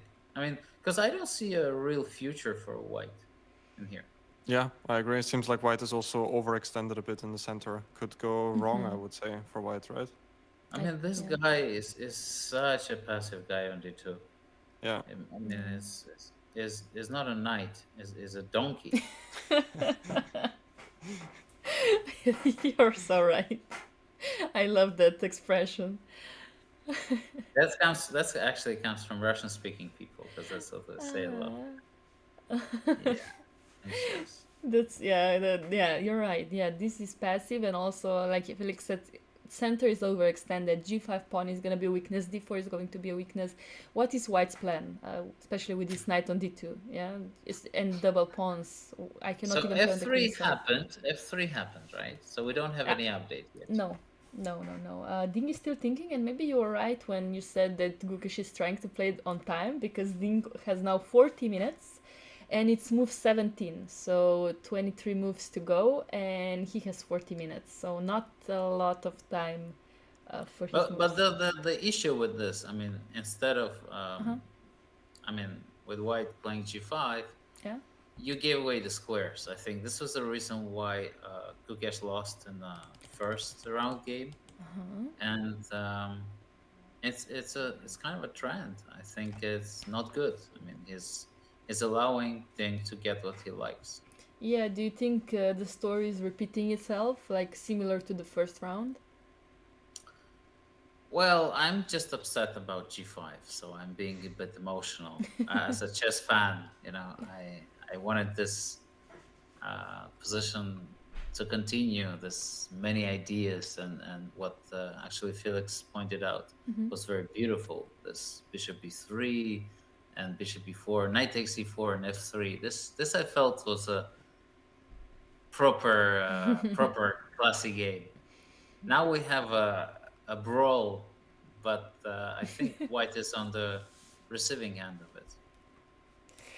Yeah, I mean, I just wanted, like few moves ago, I want to say, wow, kudos to Gukesh and his seconds for finding this line and analyzing it, and because it looks like white is just the one that has the edge and is narrowing the game, narrating the game. And now, with this g5, is it turning around? Actually, this bishop e7 is very strong, but I'm not sure it's type of a move that is easy to find. So knight g7 is definitely going to be played. I have a feeling. Because it kind of asks a question, and when you ask a question, then you have the time to think. I think this is the you make a white to commit, and while he's deciding on something, you have the time. And And generally, knight should be kind of moved somewhere. Yeah. Eventually this knight doesn't want to stay on h5. Just the question, do we go bishop f... Maybe if Ding is worried, should he go Yes. bishop f5 Yes. immediately though? Okay. Bishop f5, e4. Oh no, sorry. F3, bishop f5. Yeah. Let's say e4, bishop e6, Yeah. and Like maybe keeping some knight f6 in the future, just if he wants Yes. to move it there. I'm actually curious if ed is anything. Ed, bishop d5. Uh-huh. Let's say what I wanted to do was bishop c4, just like that. But what else is there?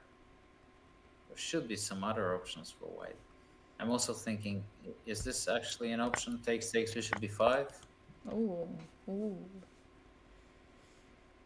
You know, just to make sure your king goes to d8, and then Do I have to go to d8 now? well, you can you can go a6, I guess.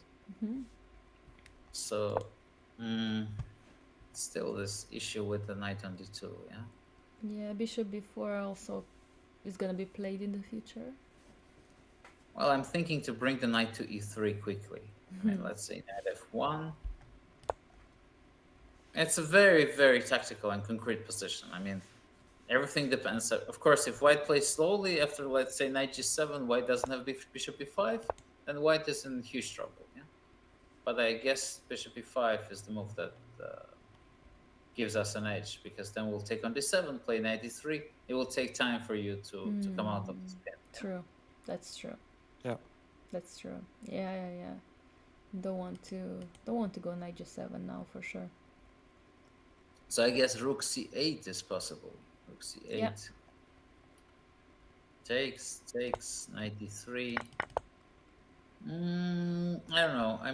I'm thinking black should be better here. So yeah, bishop d6. No, this doesn't look right for white. I made some mistakes. ed doesn't work, huh? Ed doesn't work. Maybe too fast. Somehow, if possible, that we can prepare it. What about ed, bishop d5, bishop c4? Is this just too meek? Move. Okay, I guess taking on... I don't want to take on c4, so what are my options? Knight b6 or... Can I just insert knight g7, maybe? Okay. Yes, you can. Yeah. Yes, you can.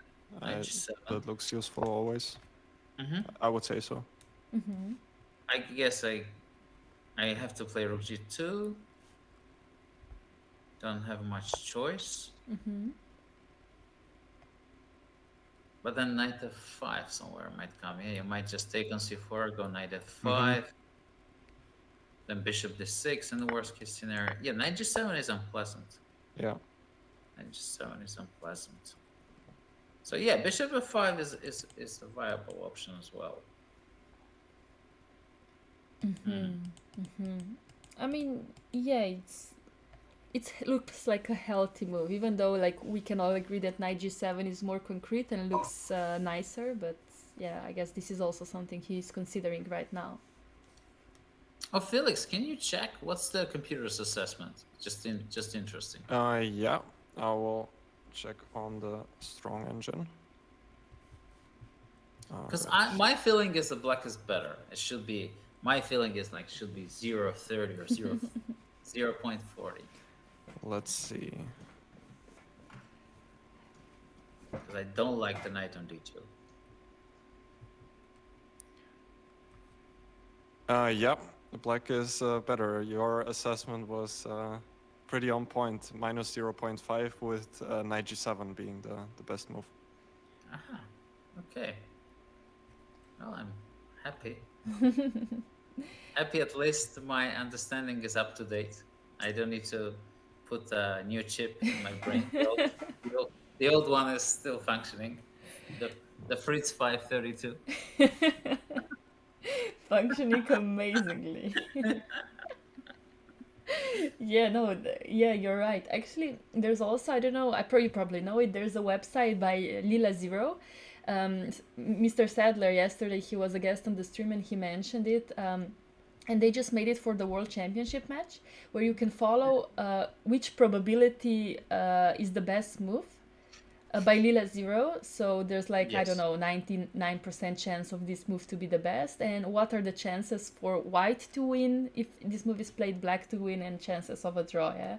Yeah, and knight g7, I'm looking at that side, and knight g7 is just like 99.2% the best move. Wow. So this is very interesting insight by Lila Zero. So now after f3, Ding is still thinking, yeah? Yeah, absolutely. I still think, and only down to 32 minutes. I will refresh the broadcast, so just the times will be correct. Just a second. Hi, F3. Yeah, the broadcast times are wrong. So Gukesh has 1 hour and 24 minutes, and Dingis has 32 minutes, and Oh, still that's 20, pretty low, yeah. 23 moves to go and having 32 minutes without 30-second increment. I would be panicking. Levon, would you be panicking? I don't think it's the time to panic. I think okay.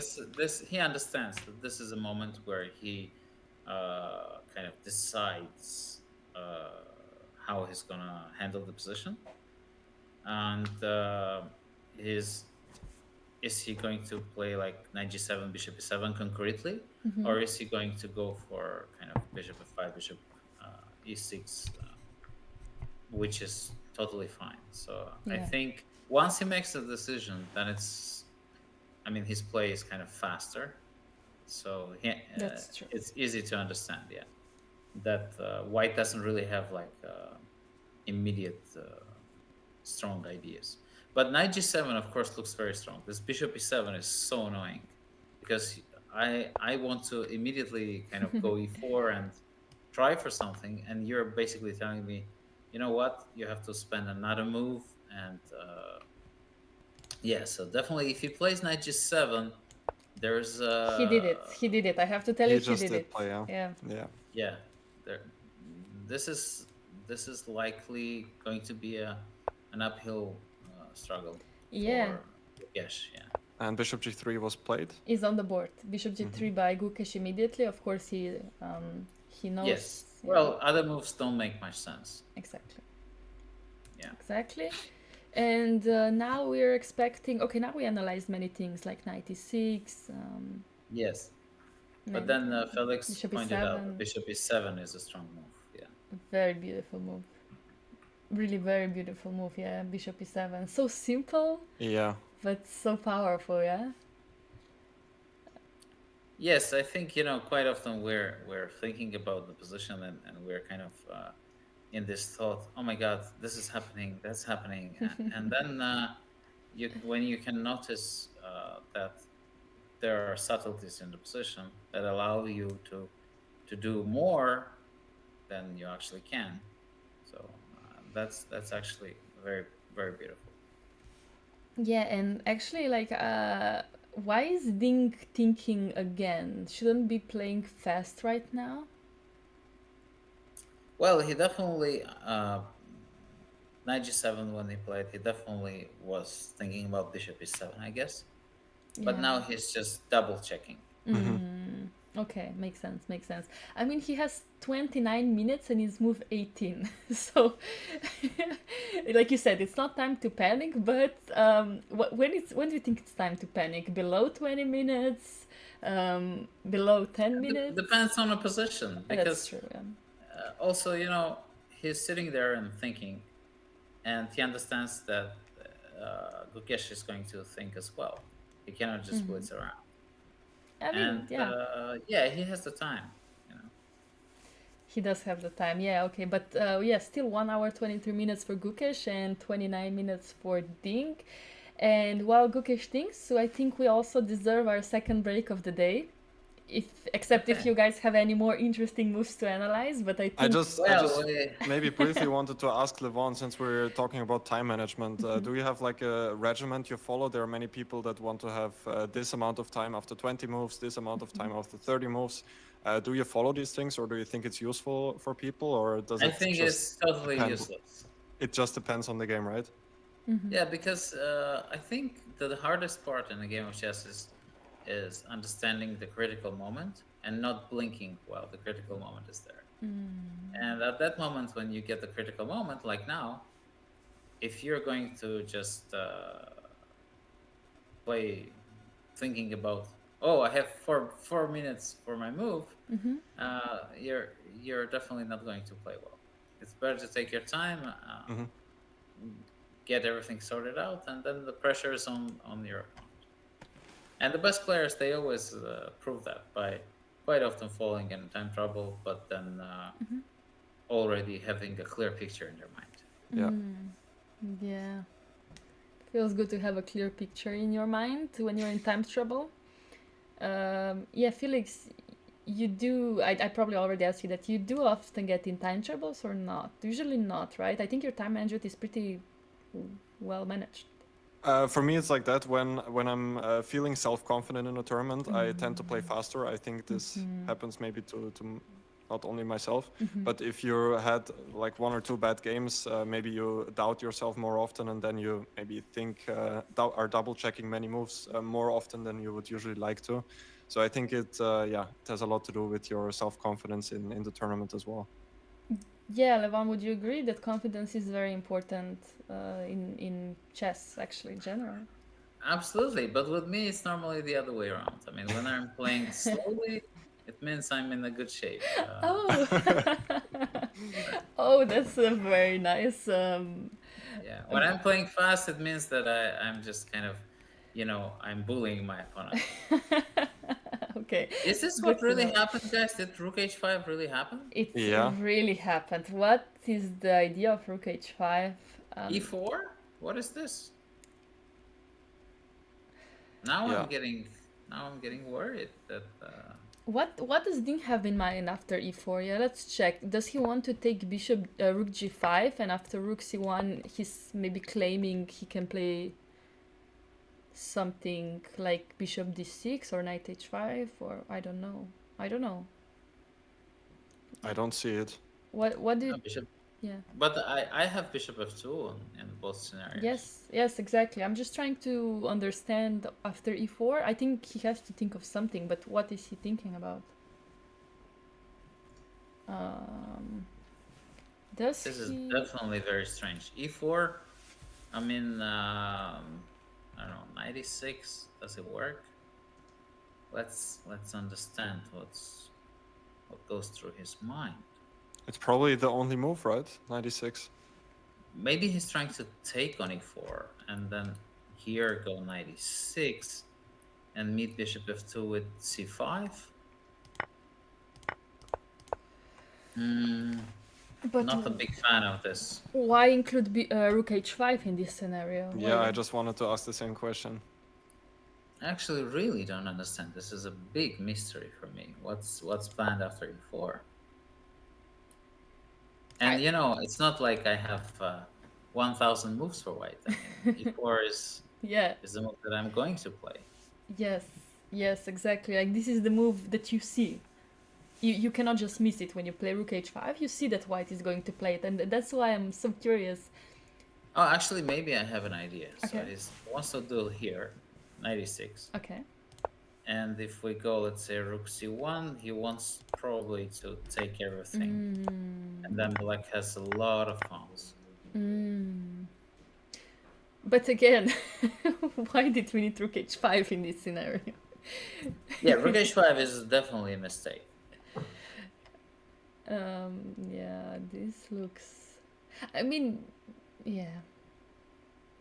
It's not a developing move. Of course, it is an attacking move, but that pawn on g5 is currently not an important pawn when you. But quite often what happens is you get a position and you're down on time and you start seeing ghosts. You're kind of thinking, oh, my opponent has this and that, and you think that you have to come up with like more precise way, and you have to play fast and get rid of the problems in the position. So maybe that's what happened with Ding. He's just afraid of some things that are not there. Yeah, so maybe you think that actually pressure got to him Could be. Could be. Yeah, no, this rook h5 is very interesting way. And again, move 18, but now Gukesh has a lot of time to figure out exactly what Ding is thinking after e4. I mean, e4 is going to be played, but of course Gukesh will go over everything because probably he feels like, oh, wait, I'm back in the driver's seat after e4. Definitely. Yeah, I don't know. Felix, what do you think? What do you think the idea of rook h5 is? Yeah, I mean, I'm still Processing trying to it. figure it out. I mean, I also cannot like fully understand what it is that Ding missed. I don't know, Levon, do you have an idea? Like, because he must have considered e4, right? He must have. He must Yeah, have. yeah, definitely. Well, I think he wants to go to one of those lines where he gives the bishop and he gets good drawing chances. So I guess this is the point. I mean, yeah. Let's just okay. We had two beautiful moves or three beautiful moves to attack the g5 pawn. One was rook h5, one was knight e6, and another one was bishop e7. If you want to attack this pawn, don't you do it with the bishop?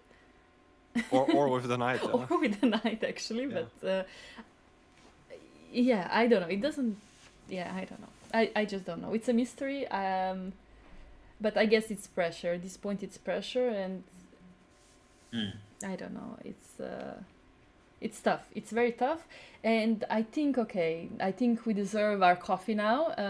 Because Yes. Gukesh is thinking, and we're gonna get our coffee so we can understand this rook h5 move more.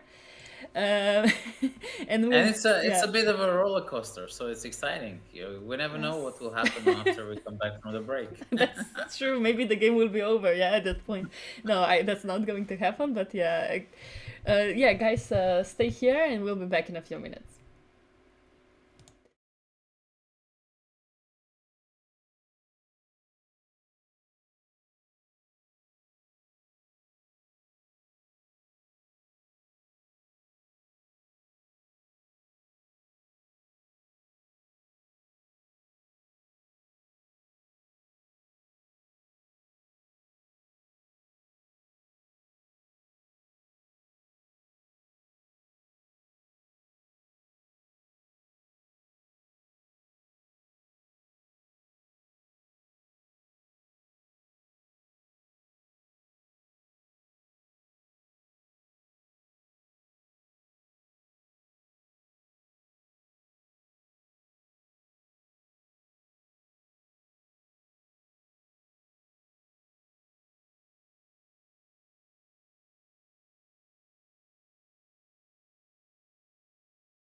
Let's go. And welcome back to the broadcast of the World Chess Championship match between Gukesh and Ding. During the break, you could see some moves have been played, but we still have not figured out the idea of Rook H5. I guess it's coming soon. However, I do have to mention that Gukesh did play E4, which was clearly the best move, move 19. And here, you guys were discussing during the break that what's the best way to continue for black? Yeah, it was instead of d takes e4, which was played by Ding, it was knight e6 right away. I'm still trying to figure out the exact difference with taking a knot. But knight e6 was the best way. Okay. And the idea is after rook c1 to play knight d4. Knight takes d4, bishop f2, and now either bishop g7 or bishop c5 are possible. I had a closer look at bishop c5, and after both moves, bishop c5 or bishop g7, white should play rook g2, the prophylactic move that after bishop takes d4, rook takes c2, the rook on g1 is not hanging anymore. Oh, okay. So yeah, that makes And sense. yeah, here after rook g2, there was the move bishop d3 when white is much better, but it's not entirely obvious. The point is after bishop takes d3, rook h1 check. Now after rook g1, rook h2 would follow when there's some pressure on the second rank. Wow. And yeah, after bishop f1, it's not This great for stuff black. is too hard to understand. Yeah. It is. Yeah. Yeah. But I would be guessing that bishop g7 is the human way. Oh, sorry. I agree. This is what we discussed, and I think, yeah, this would have been, This, yeah. the try to make a draw with black. Yeah, but you guys are saying that e4 happened. Yeah. And yeah. Ding took. Exactly. D takes e4 is on the board by Ding, and he has 23 minutes for the next 20 moves. He played knight e6 already. Oh yeah, he just played it. 96. Okay, so let's understand what's the point. If I go bishop f2. So wait, why? What's wrong with rook c1? Rook c1, knight d4, bishop f2.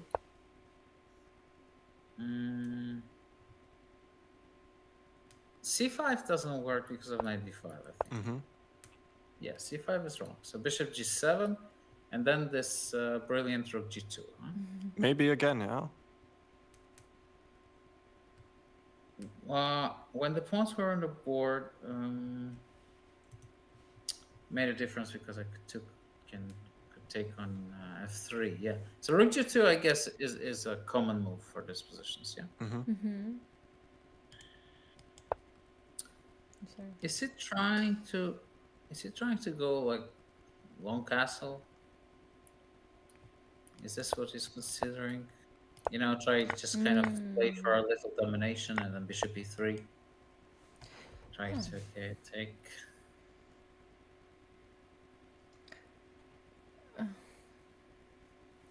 I don't know what's his plan, because again, I'm thinking, why did he need to go rook h5 if this is what he's planning?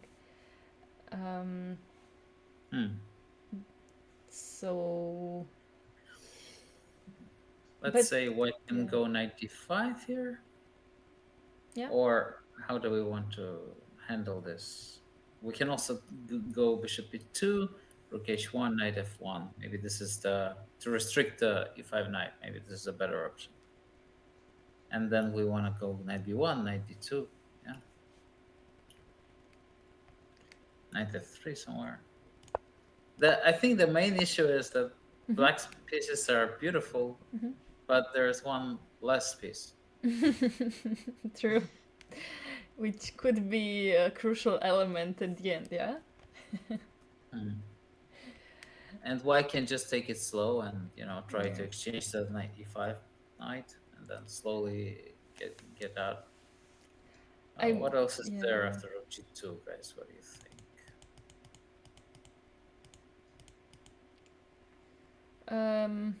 Oh, bishop b3 also. No, wait. This maybe is okay for black. Why did Bishop I? b3, huh? Why did I forget about Okay. this? And then I get one more pawn, and Now rook h5 all of a sudden makes a lot of sense, huh? Okay, that does make sense. Okay, so this is the current position, right, Laura? After 96. Yeah, 96 was the last move. Yeah, Gukesh is thinking. Okay. So what white has in the store? So bishop f2 is there. Bishop f2 is available. So bishop f2. Yeah, and after 96, you mean? Yes. Yeah, okay. But I can still play bishop g7, can I? Bishop g7, knight f3 is... Oh, b3 is hanging. What's wrong with me? Okay, bishop g7. It's basically transposition because I don't believe e5 is a viable option. Bishop is free. Yeah, no. So, Okay. We are slowly starting to understand now. yes. Tricky. Well, it's always like that when you're playing a classical game, you see different things Yeah. than people watching online. Yeah. And yeah, and also, I mean, he's of course emotionally more invested than we are, and therefore, yes, he sees things in a different light. But I just noticed, what if I go knight f3 here? Because once you take on b3, then I still can trap you. Oh, with king d2. Yeah. Very nice. Yeah. So after knight f3, you have some time. Maybe long castle or rook d8, something like that. C5. C5 yeah. as well, right? Yeah, we can try something like c5 because it's concrete. D5, knight d4. Yeah. Somehow it's hard to believe about this knight f3 business. Yeah. Also, Yeah. another thing that black can do, he can even go a5 here, just to prepare the retreat to b3. Oh. Yeah, if black has many options here, that's not sounding good for white then. Okay, but let's understand. So 96 is the position. Yeah. And now Gukesh is thinking.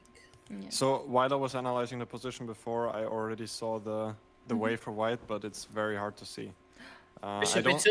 I don't want to spoiler it yet. Okay, but let's find it. what I would do is bring you maybe to the critical position.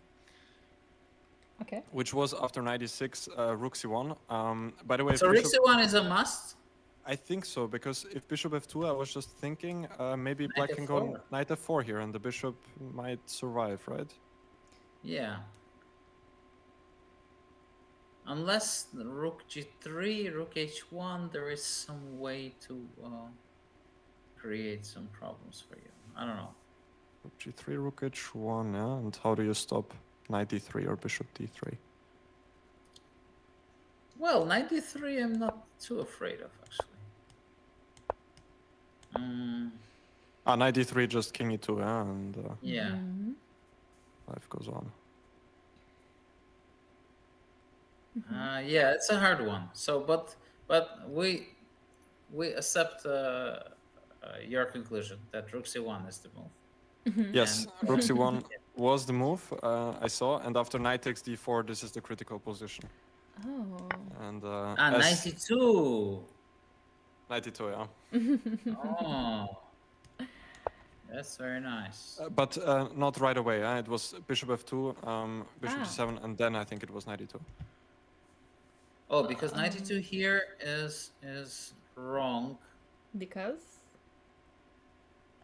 That's what I'm trying to figure out.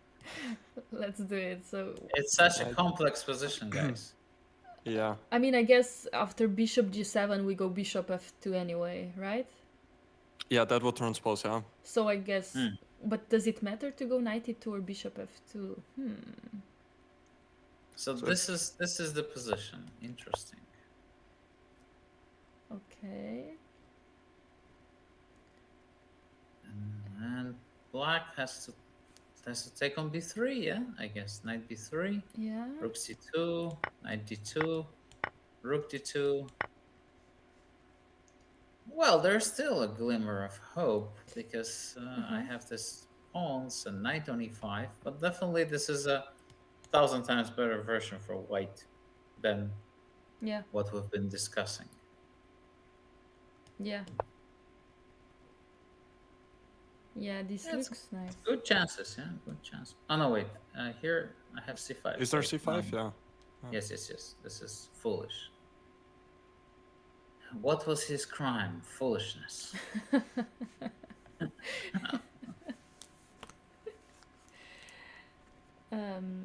Yeah. But what do I do? Do I play rook g3? I guess rook g3, knight c4 is not scary, but I can take on g5. No, no, no. Knight e5. There has to be a way. Bishop g2 looks kind of ugly. I mean, there's nothing wrong with rook g3, I think. I guess. Oh, rook g5, maybe rook b3. Then you Wow. try to play for those.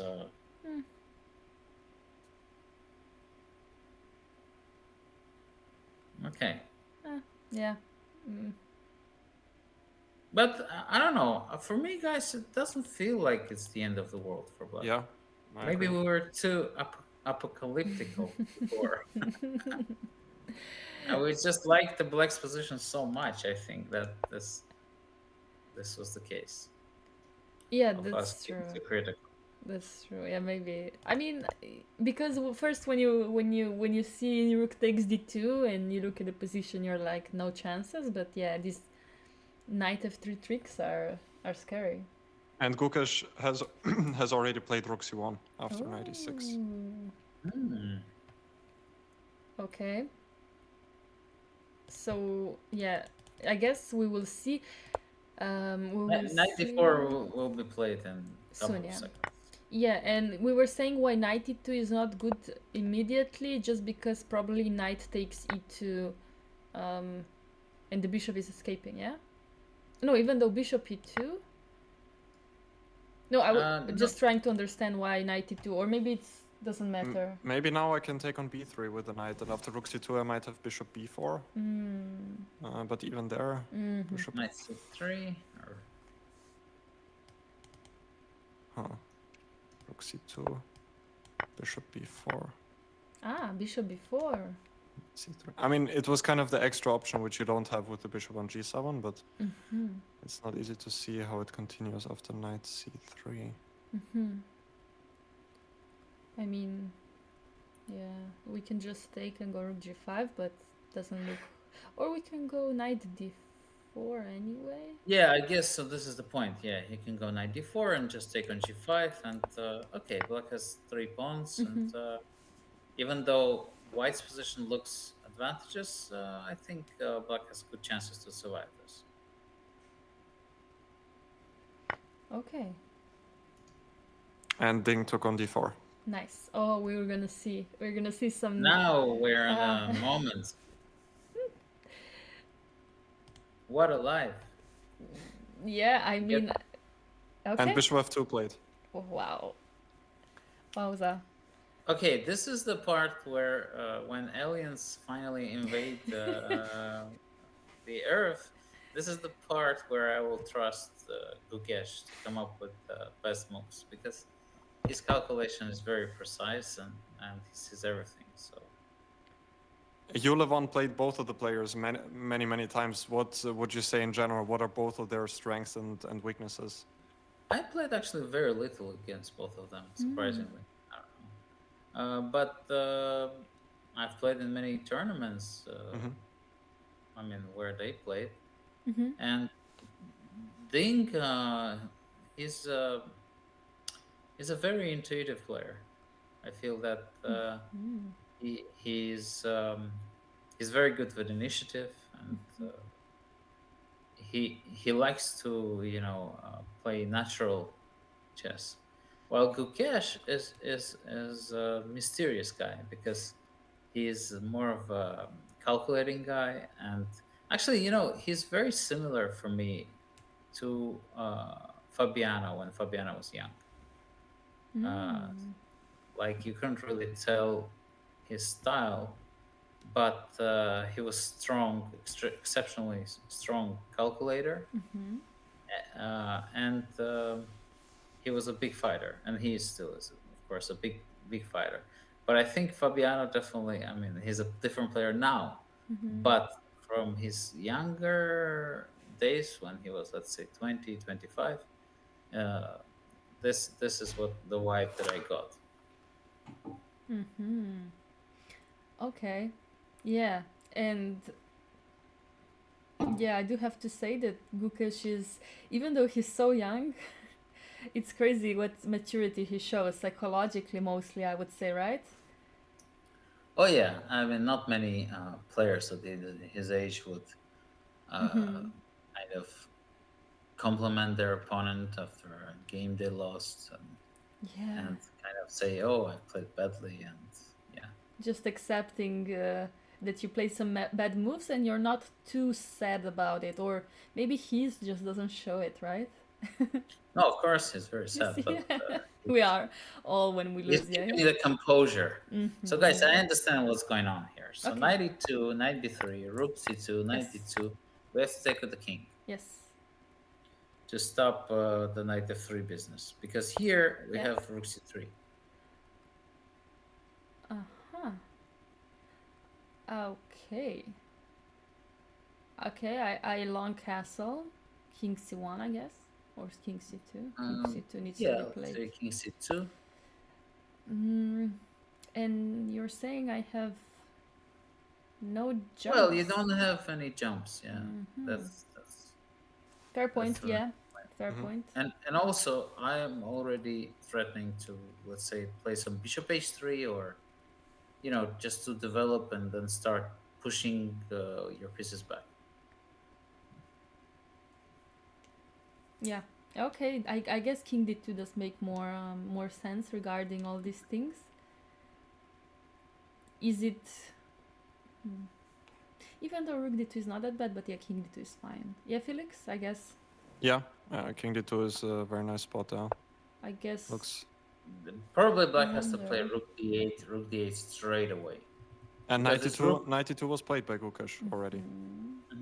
Because his rook on c3 is just too strong, no? So maybe I should immediately start going rook d8. At least, if you're going to put the rook on c3, at least with your king on c1. And rook d8, okay, I can go knight f4, but I'm a bit scared about some rook h2 business. It still remains kind of not so clear, the position.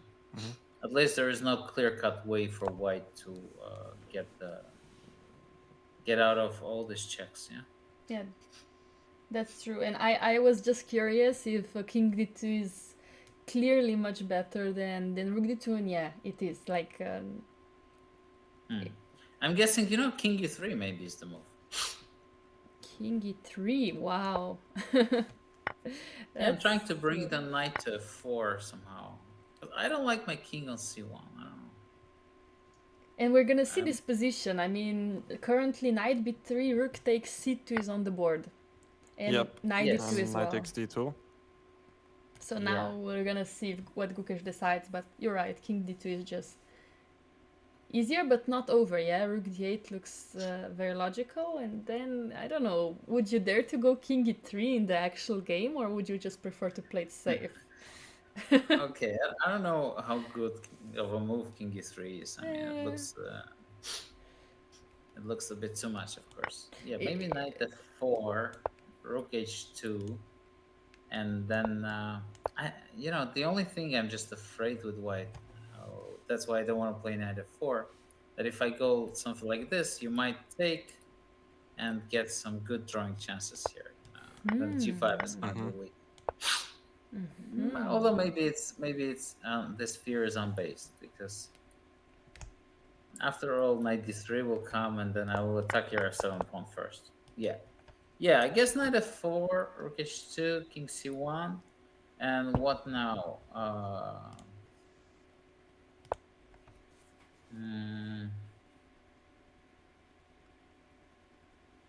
Yeah, this looks good for white. Yeah, king d2 definitely is a move. Is the move. Mm-hmm. The And king has to, yeah. the king has to walk.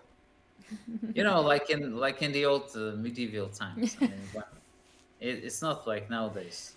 The president tells the generals to go and fight for him. Yeah. Back in the medieval times, chess is from that times. The king has to lead his army to the battle, Oh or yeah. Caesar has. Yeah, the main guys have to be on a battle. Yeah, yeah, yeah. And king d2 is on the board. Yeah. Yay! Yeah, king I think should go it's to good c1. chances. Yeah, good chances for Gukesh to win this one. I mean, if we check Lila 0, we can see that king d2, yeah, king d2 had 80% chances of winning for white. There's still 17% chances for a draw and 2.5 chance for for Dink to win this game. But mostly, yeah, just checking Lila 0 looks interesting. Yeah, And these probabilities are always fun. yeah, yeah, yeah. Okay, what happened? Something happened. 95 is on the board. Knight e5 immediately. Okay. Yeah. 95. Now rook c3 I felt was a good move. Wait, rook c3. Do I have rook g5? Is it an idea? Rook g5, bishop h6. Huh. Oof. Is that possible? That's I cute. think so. Let's check it. Rook g5, bishop h6, and I do not have bishop e3 because knight f3. Mm-hmm. So f6 you want to play after bishop Yeah. h4, then I retreat, and then you want to take the bishop, I guess. Mm. Yeah. Bishop takes. I don't know. Rook g3. I'm always afraid of exchanging too many things. Yeah, but it's normally the good thing to do. I when guess you're I defending. have to go g4, right? Yeah.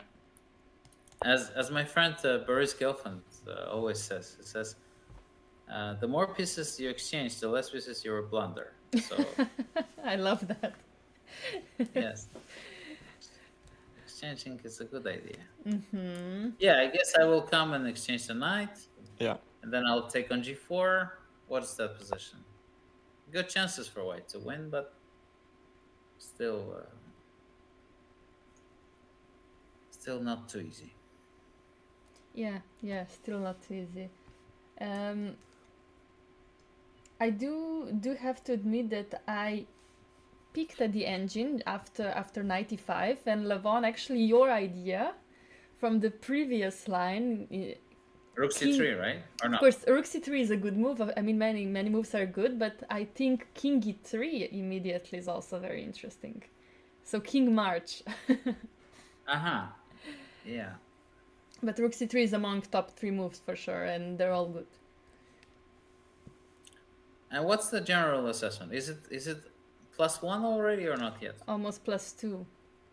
Oof. Yeah. Wow. That's why everybody in the chat is saying this is over, like +2. But actually the game is still interesting. I mean, Gukesh can still misplay one wrong move and suddenly it's equal, yeah? That's not an easy +2, guys. Yeah. So don't get overly excited. That's I know true. that everybody is looking to see the blood.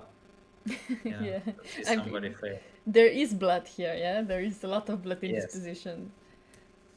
Yeah, there's a lot of blood in this game, actually. So yeah, it's move 25, and just want to mention that Dink has now 18 minutes for 15 moves, and Gukesh is still on 50 minutes, so he has a lot of time to consider how to win this. Yeah, so I guess let's check it. So instead of rook c3, of course rook c3 is a very good move, but why is king e3 a brave move so good, yeah? Also Well, after king e3, I was yeah. wondering what happens after rook takes g5. Yeah, that's me too. I don't know why is it so good. But this is actually a much better version than Okay. in there. Okay, so you go takes bishop h6. Bishop h4, I should do. You go f6, right? Mm-hmm. Now, I want to go knight d4.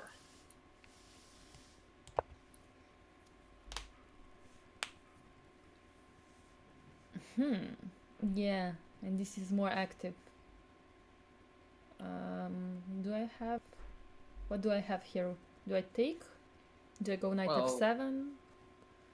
yeah, you have both options. And if you go knight f7, I had knight e6 in mind. King e7, rook bishop c4. Let's say you take on g5 and with the pawn, I guess, and then bishop g3. Okay.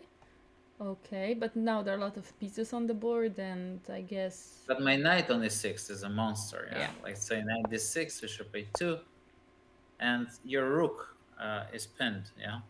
So this is very bad for black, I think. Mm-hmm. Yeah, I agree. I agree. Absolutely The agree. rook is coming from h2. I mean, this is so annoying. Yeah, so king e3 is basically designed to stop this rook g5 stuff. Huh? Is there anything else black could try after king e3? I don't know. Let's think. Is rook d8 an idea? Yeah, you can do something like this, and then I guess he wants to go knight f4. Yeah. Bishop e2, and then Yeah. and then bring reroute this bishop to c3, like bishop e1, bishop c3. Yeah, and again, like this rook h5, rook on h5 is not that it's not doing anything, but it's going to be just a bad... It's a move that was a blank move, kinda, yeah? It's like basically he didn't know what to do and he just played something. That's how it looks like right now. Yeah. No, I think most likely that Ding missed 92 idea. Yeah.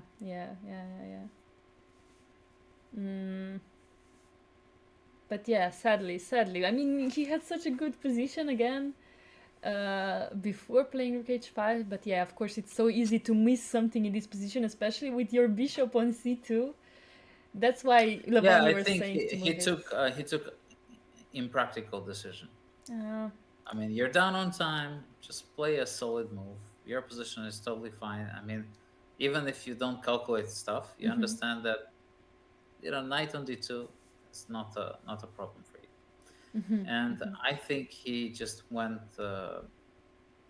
too kind of. He wanted to play too straightforward, and this is a mistake that can happen. Sometimes you want to play the hardest, the most aggressive way instead of just relying on your chess understanding and your intuition.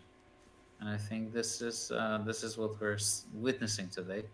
That this is a mistake that you shouldn't be making, and it's something to consider.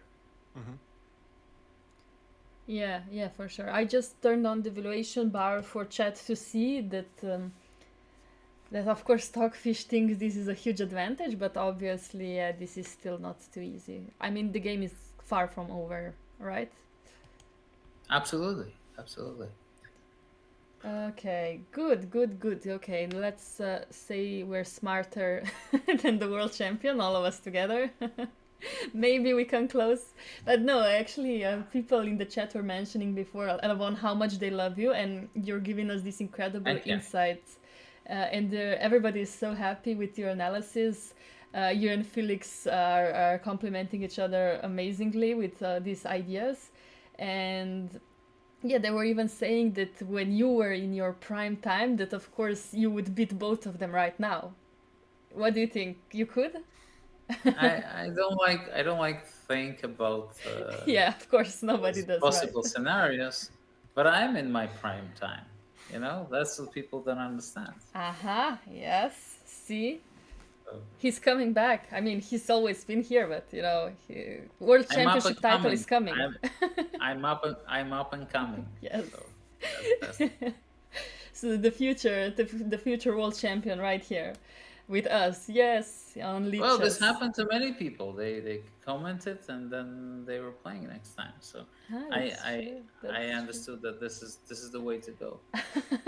Okay, now we know why you joined us today. Yeah. Yeah. See, some secrets I have to unveil.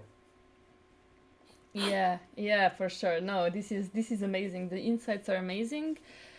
But I guess this position after 95, which is on the board, doesn't have too many secrets like the one we were checking before Rook H5 happened.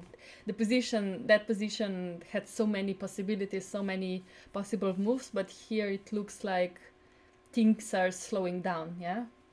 Well, it's a position where we need precision, and the precision is going to be crucial here. I mean, if now it's in Gukesh's hands. I mean, if he is calm and collected, he's going to win today, and that's a big thing. And also, of course, it's a major blow to Dink because I mean he had a very nice position. I mean, he was as they say, in tennis, they say unforced error. This was definitely an unforced error on his part. I guess so. And I see somebody in the chat saying I totally see Levon holding this position with black. So yeah. Just holding, not winning. Correct your mistakes, chat. Of course he's going Once- to win this position. Once I remember Gary was. I played the tournament in the Amber tournament in Monaco, and I won that one convincingly. And Gary wrote an article about it. And then he had like 5 positions there, 5 diagrams, and he said, "What do you think, people? I mean, how many points the black player scored from here?" And he goes, "If I had scored half a point, that would have been very good. Okay. Scoring 1 point would have been a miracle." Well, Levon scored 4.5. So Okay, so yeah, it's something I like doing. I mean, I like defending bad positions. It's just interesting. Yeah. You like comebacks, yeah. You feel like more in a fighting spirit when you have to come back, yeah? Yeah, sure. So we have a move. Is this a move? 94. 94, yeah. You're right. It's a move. That's a surprising one, actually. Yeah, because you were talking about this move before when we were considering rook takes d2, right? And we didn't like it, yeah, because some tactics are happening. But here, Yeah, I think it's. I mean, it's hard to call it a soft move, but it has all the qualities of it. I mean, it's not putting the pressure on black, like because this knight on e2, I liked it because it could go to many places, but I envisioned the knight going to f4. But now, yeah. So let's see what's happening. If I go rook d8, yes. let's see what Kukesh has in mind. What do you guys think? Okay, now of course there are many blunders for white. I will White show has to just watch one. out. Too many. I will just show one for fun for the public to appreciate the, Yeah, that's nice, yeah. the pins. Not the pins Yes. coming through, both of them. Yeah, so Three the of king them. has to retreat. King has to go. King e2 Where is does possible? king- Or do But we... it's sad. No, Yeah. king e2. I mean, just wondering. Just to protect the f3 square. I understand. Maybe it's a necessity. So, and what happens after king c1? Okay, yeah, good question. Can we now go something like rook g5 or something? Ah, yes. I Yeah. forgot about that option. Also, I wanted to G5. get out of this diagonal, yeah. Now I have to go bishop e3, Yeah, but... and then you can just take. Yeah... You took one too many, huh?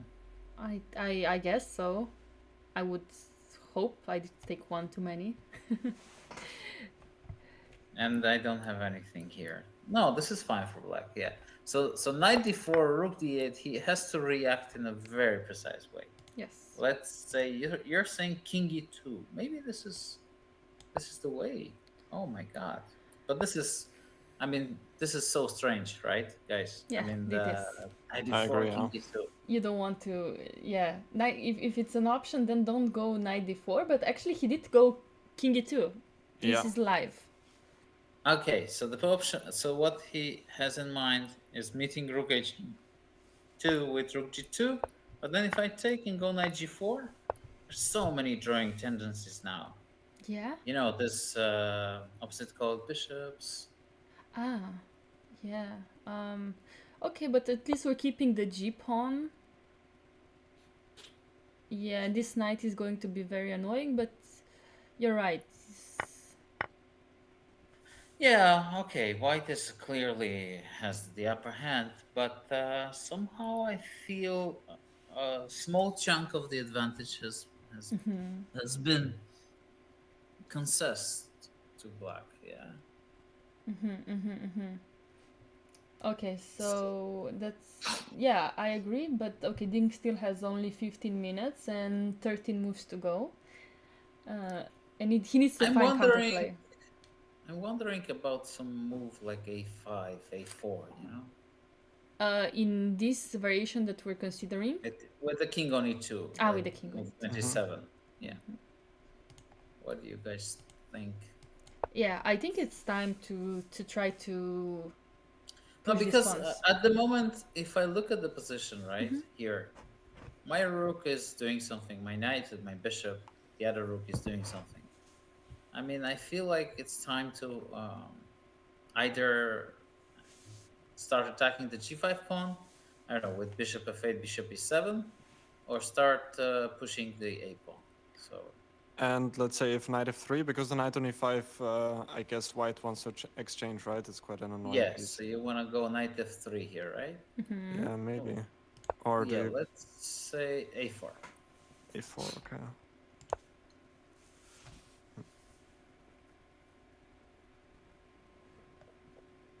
Okay, I guess I take on e5.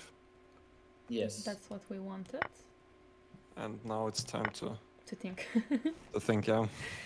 Yeah, what am I doing? Especially with this king on e2 and bishop on f1. I think Gukesh rushed a bit. I think he had the time to calm himself down. This knight d4 is a sign that he's also nervous, actually. Yeah, because he's now putting himself in a compromising position. Well, Yeah, this is not easy to convert. At least to me, it seems like it.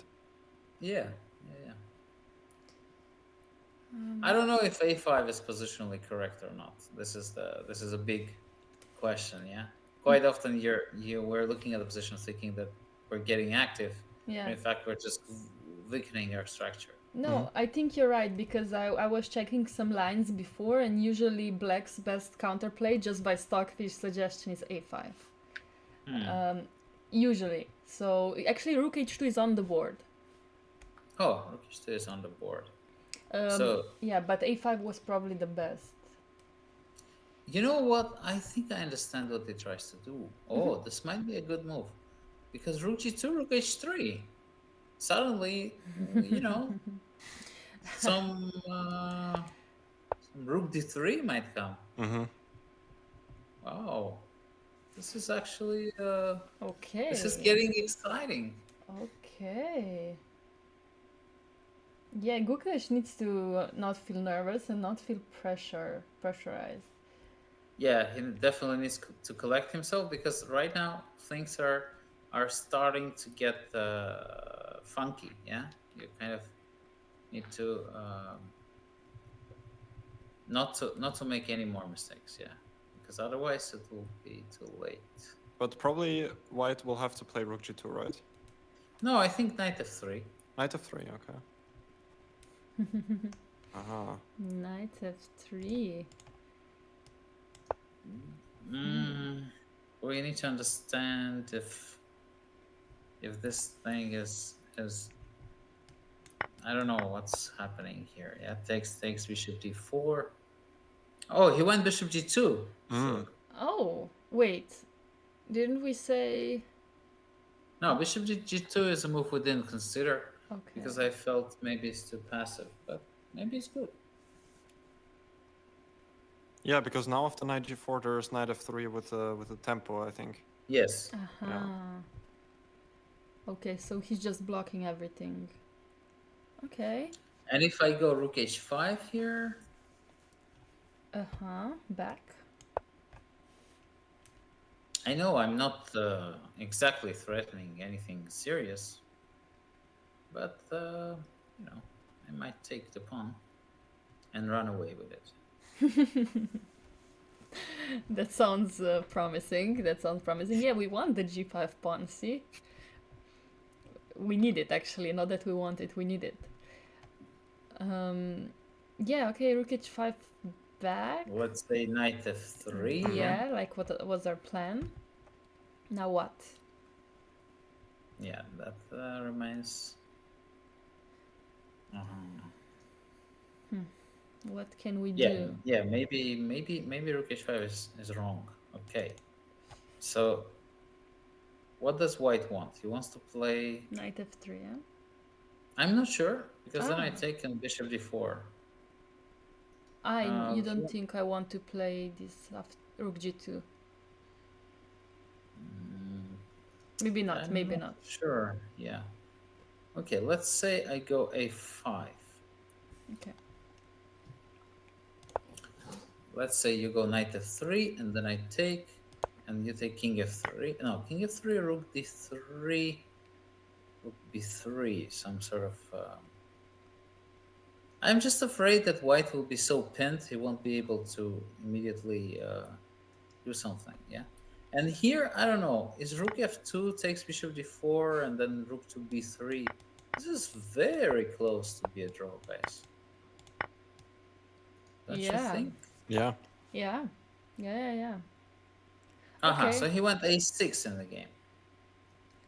Okay, which is a similar idea, basically asking what do you want? Mm-hmm. Which Well, is... I'm not a big fan of a6, but in the end of the day, a5 is also kind of it's a very committal move because you might actually lose the game because your opponent's on a5. Yeah, let's say if you went a5, then maybe some b3. Yeah. It would be kind of annoying. Okay. Although I like to have this pawn on a5 because it gives me hope that one day I might win the game. That's true, yeah. We have to think ambitiously here. We're not just drawing this with black, we're winning. Getting into Levon's mindset. Okay, let's say with white, I have all the time in the world. You play a6, you don't want anything. But what do I want? I want to play knight to c5, but then you have knight d3, right? Okay, let's think. Are we thinking after a6 or after a5? Yes, after a6. Okay. No, a5 didn't happen, so. So yeah, when we live in the present, like you said. Yes. Okay. So knight d3, right? Yeah. And bishop b6, this is nothing. Even knight f4, king f3, rook d3, king f4, rook b3 should be okay for black. Yeah. So bishop b6 is not an option. And if I just do some silly little move like this, bishop e3, what's happening?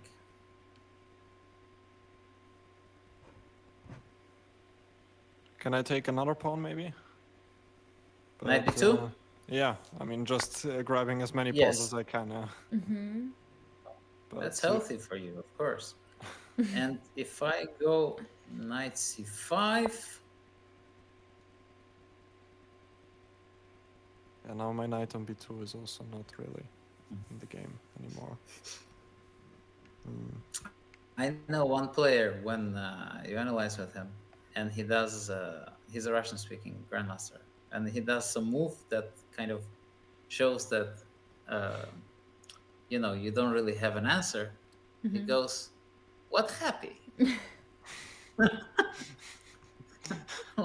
Like, what happens? You're not happy anymore with your position?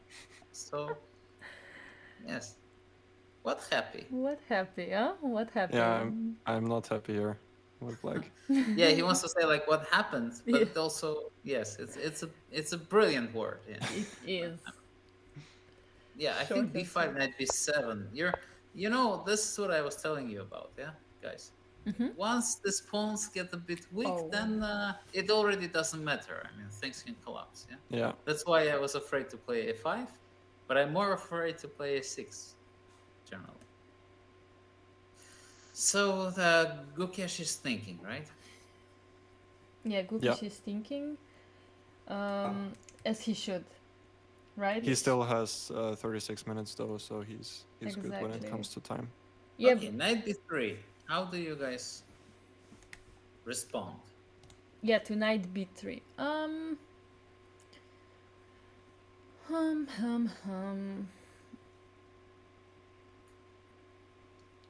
Okay, so I want to find some tricks somehow, some way. I did find one Understandable. trick, but Really? probably doesn't do anything. In the line we just analyzed Yeah. after knight c5. Yeah. Can I Yes. try rook d1 here? Is that an idea? Oh la la! See, I like this. I like this. I'm just hoping you will take, but No, I want I'm king f3. yeah. Now you can say again what happy. What happy? Yeah. What happy? Okay, maybe it's not that bad, because you take and play, let's say, rook h5. Now, if I take on b7, you go knight d3, and you bring back the horsey home, back to life. But this is already too much. I think e5 should win somehow. I don't know. Something should go wrong here for black. No, Yeah. this guy is struggling for his life.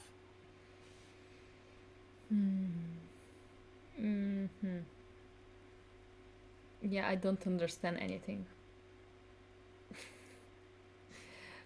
I mean, I don't know. If I had to play this with white, especially against Ding, yeah, I would. I don't know if I would be playing for a win. I mean, of course, I would want to, but this is so tough. Yeah, it's an interesting position. So we still have no moves played, right? No. If a6 still the last move. Yeah. A6 still the last move. Okay. So what is? Let's try to think like Gukesh. What is he considering? Yes. Definitely, he's considering moves like knight f3. Yes. Definitely, he's considering move like knight b3. But what else is there? I just somehow, strangely enough, folks, I just don't see any other moves for white. Because I think everything is already done. Now it's time kind of to commit with the plan. Because you cannot leave forever with the king on e2, bishop on g2, bishop on f2, and rook on g1. These folks need to be back to the battlefield. Yeah, you're right. But King f1 is another move. Okay. But this is that's such a stretch. Yeah, that's too much. Yeah, I mean, I feel like the king on e2 is almost perfect. Of course, the only problem is the pin in some variations, but somehow I like it there. What else? Knight f3 I don't like. Knight f3 I don't like because this rook on b3 there. Okay. I think it's kind of really annoying. Once the rook gets here, yeah, it's safe from from any kind of problematic things. Although maybe I'm just not understanding something well. Yeah, it depends. Yeah, rook d2. Unless white can create like immediate threats towards the black king. Yeah. Uh, Yeah. Yeah. Yeah, probably this is what Gukesh is considering and thinking about. Okay, yeah, I was thinking about this move because it's just a Aha, waiting so move, he went b3, B3 was yeah. B3. played, yeah. Yeah. Yeah. Yeah. Just basically waiting for Felix, and can you not do me a plundering the favor? pawn. Can you, or Laura, can you guys do me a favor and check, was knight b3 a good move according to computer or not? Sure, I'll pull it up. I mean, I also Because have Lila 0, knight Okay. b3, knight b3 was third best move by Lila. oh, interesting. So my optimism is unbased. Good. No, I mean, Lila absolutely loves move knight f3, the one that we didn't like. Oh man. And what's the reason behind knight f3? It's knight f3, king f3, rook d3, king f4. Wow. Yeah, but this is not the human kind of chess. No, it's Yeah. king f4. Yeah. Don't expect this to be played by many humans. But yeah, king e2, as you said, Levon, it's already basically a draw. Rook b3 and black is totally back in the game. Oh, wow. Yeah. Oh. So knight b3 was bad because of, sorry? No, knight b3 is a good move. Knight b3 Yeah. is still winning. Oh, okay. And b3 is not a good move, you're saying? No, b3 is still is the fourth Also move one of the best, yeah. by Lila. I mean, b3 makes sense because of the analysis we made. Sometimes knight d3 is coming and b2 pawn is hanging. And Yeah. I guess b3 is just more safe option. I don't know what's gonna be the next move if, I don't know, black goes a5. That's something that we should consider, right? What is... I wouldn't go a5 because I didn't like a5 because of b3. So. I know, yeah, but what are we gonna do then, Levon? Help us. You know how to play these positions. Okay, so what I have in mind Is king e7 maybe an idea? I don't know if the king is better or worse on e7, but Okay, rook d7 is a normal move, right? I'm rook just d7 as waiting. well. Huh? And also, I'm preparing some rook e7 at some point. I mean, whoa. Mm-hmm. Maybe I will use it somewhere. Okay, so what else? What else there is? b3 is a professional move, of Yes. course. Yeah. Yes, I like it. I kind of like it. So what's wrong with king e7? Just not something we want to have, yeah, I guess. I think it's a fine move, king e7. Yeah. I mean, the hardest part in this position to understand what white is settling for, what he wants to do, yeah. Because if he goes rook d2, then knight g4 is already an option. If he goes knight f3, then he went rook d7. Yeah, this was this was expected. Some waiting move is expected in this type of positions. Yeah. And now did he go knight f3? No, he didn't go knight f3. Okay. No, I just want to mention that Ding now has only 8 minutes and it's move 29. So he has less than a minute to play each move for the rest of the game till move 40, which is not a lot. Yeah, so it all depends on Gukesh's decisions, I think, in the next moves. If he'll be able to take advantage of that. I'm thinking some move like bishop e3 might be natural here. Let's say, okay, I give you the bishop, but then you're left with this extra rook. I think black is fine with rooks exchange, one pair, but the second rook, I feel it gives white more options. You know, then the e6 thrust is going to be much more unpleasant for black.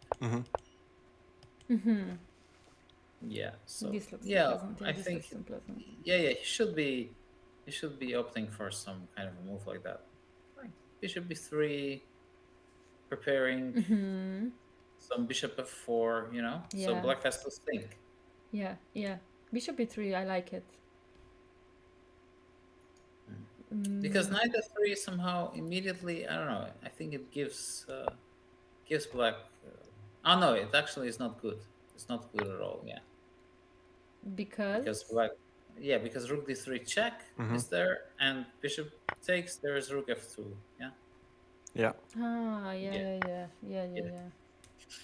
So yeah, rook d7, bishop e3 is a good move. Any other good move here?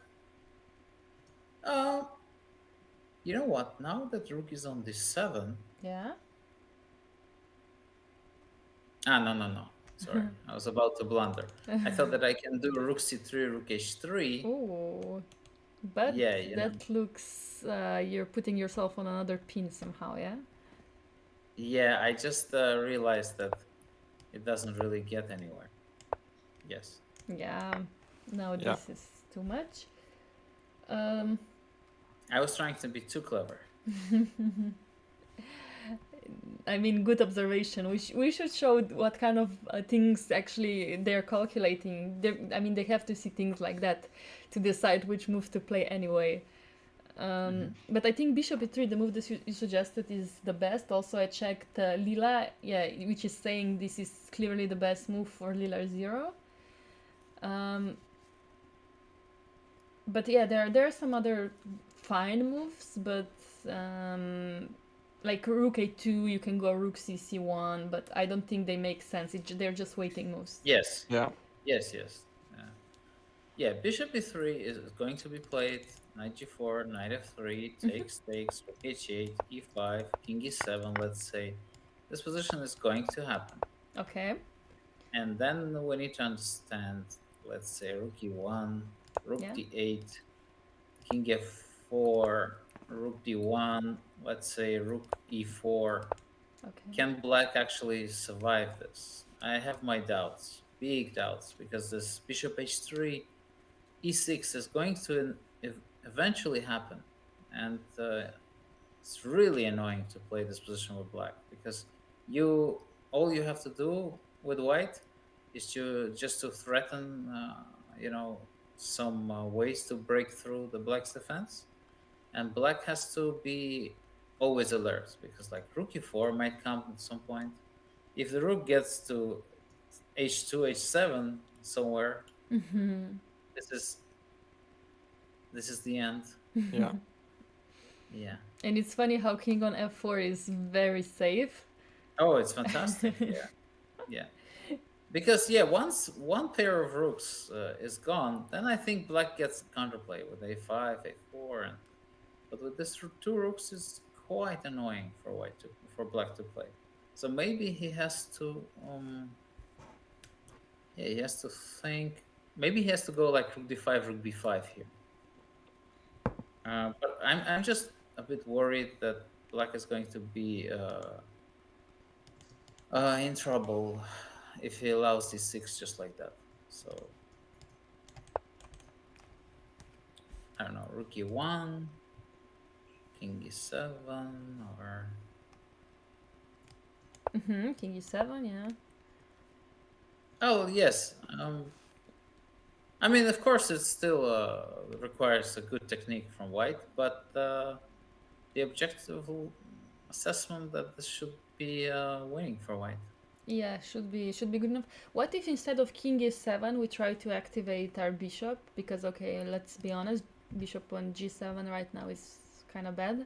So let's go Bishop Yeah, f8, yeah. I like that idea. Bishop f8. Okay, I'm gonna try to understand what you I just exactly want. nothing So special. you want to play bishop b4 somewhere? Yeah, that makes Yeah, sense. Yeah. yeah. I could maybe also do that with the rook on h5 instead of h8, just to hit the pawn on g5 as well. Ah, okay. I'm not sure. Oh, okay, so you want to come back on h5 with the rook. Let's try. Maybe, yeah. Yeah, rook h5. Let's say Then you do the same, e5. Yes, and you want to go bishop f8. Maybe right away, yeah. Yeah. Let's try. Okay, so there are no fears. No, there are. Let's say bishop f1. I just think once I go like bishop d3 at some point, an e6 will be such a nasty threat that you might not have any time to attack Yeah. anything.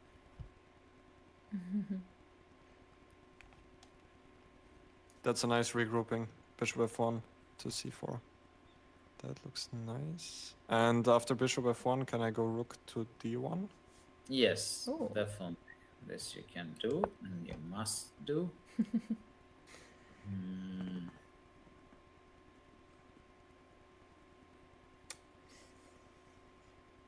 And let's say king f2. Okay. Should I go now something like bishop b4 maybe? Is it time? I would think that rook b1 would be the move. Okay, let's try it. But then I don't know what is happening after rook g4, rook b3, let's say e6. I think the biggest issue is you can take all the pawns you want, but once I get this g6 pawn and your king starts running, I mean this white colored bishop, white squared bishop is just the Satan himself. Yeah. I like Yeah. e6. Yeah, this is very beautiful idea. Just taking. Yeah, because I think takes here, let's say king g2 or something in that vein, and then rook e2. Also, Yeah, also that. This rook on h5 is very sad. Yeah. Yeah.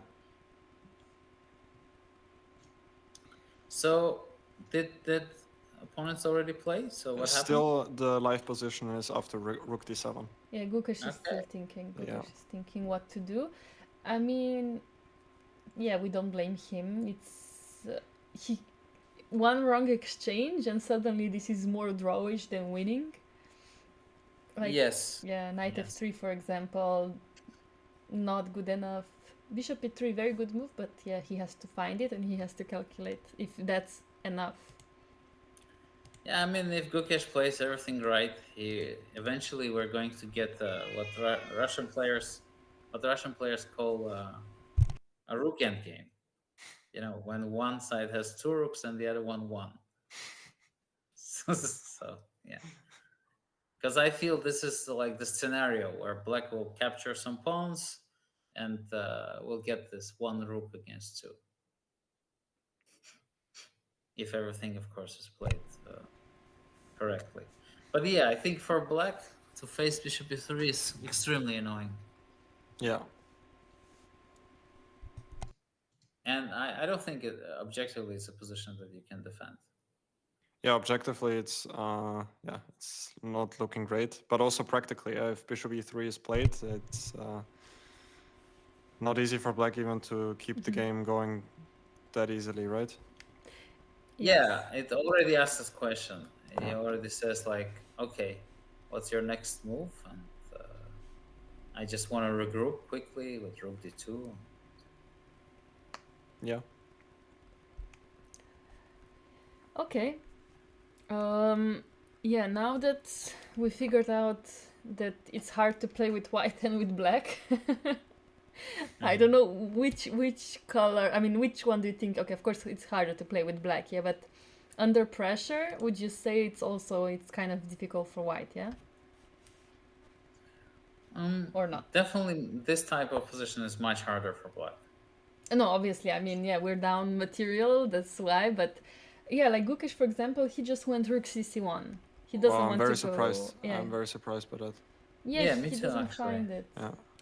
I think, maybe his point is that he wants to give Dink an opportunity to make a mistake because he doesn't want to go to some sort of committing mode and go for a win. He just wants to make Dink play 10 good moves. And if he makes 10 good moves, then he'll start from the scratch. I mean, he will go for this. He will make the winning plan obvious to his opponent. So but while Ding is in time trouble, he just wants to take it slow. So if Ding keeps on waiting, I don't know, let's say rook d8 back, do you think what can be the idea of rook c1? Well, he still has all the options to him, right? I mean, nothing drastic has really happened. He still can go bishop e3 if he wants. But maybe he wants to go something like rook d1 first, just to consolidate the d3 square. Yeah. Maybe, I'm not sure. Just thinking if that's Yes, the reason. but I don't like rook d1 at Yeah. all, actually. Knight g4. Stop playing so well, Levon. This is not fair. I can't help it. I can't help it. I'm up and coming. Yeah, and Ding actually went king e7. King e7 now. Keep in mind, 6 minutes, 30 seconds, and 10 moves to make. So he will start getting quicker and quicker. And then he'll be launching to space. We'll see if that's gonna happen, yeah, at the end. Just leaving the planet after the World Championship. After he speeds up so much, everything can happen. Actually, now after king e7, rook d1 might work, right? Because after, let's just put it on the Yeah. board. After knight g4 now, if knight f3, now if Levon's rook takes d1, I have bishop c5 with check. Yes. So- Yes. You're totally correct here. Aha. So basically he was waiting with a purpose. I told you, he's waiting for a mistake. He doesn't want to win the game on his own. Saying, I need some help from the opponent. Yeah. Yeah, rook cd1 looks like a good one. Don't know if it's the best, but it's slow, and asking your opponent again, what will you do, yeah? Yes. Then probably king e8 will happen. But what if I decide to go something like bishop e3 again now? Is it fine or not? I think it's the same, no? Same. Okay. Should be the same generally. I don't think anything really changed.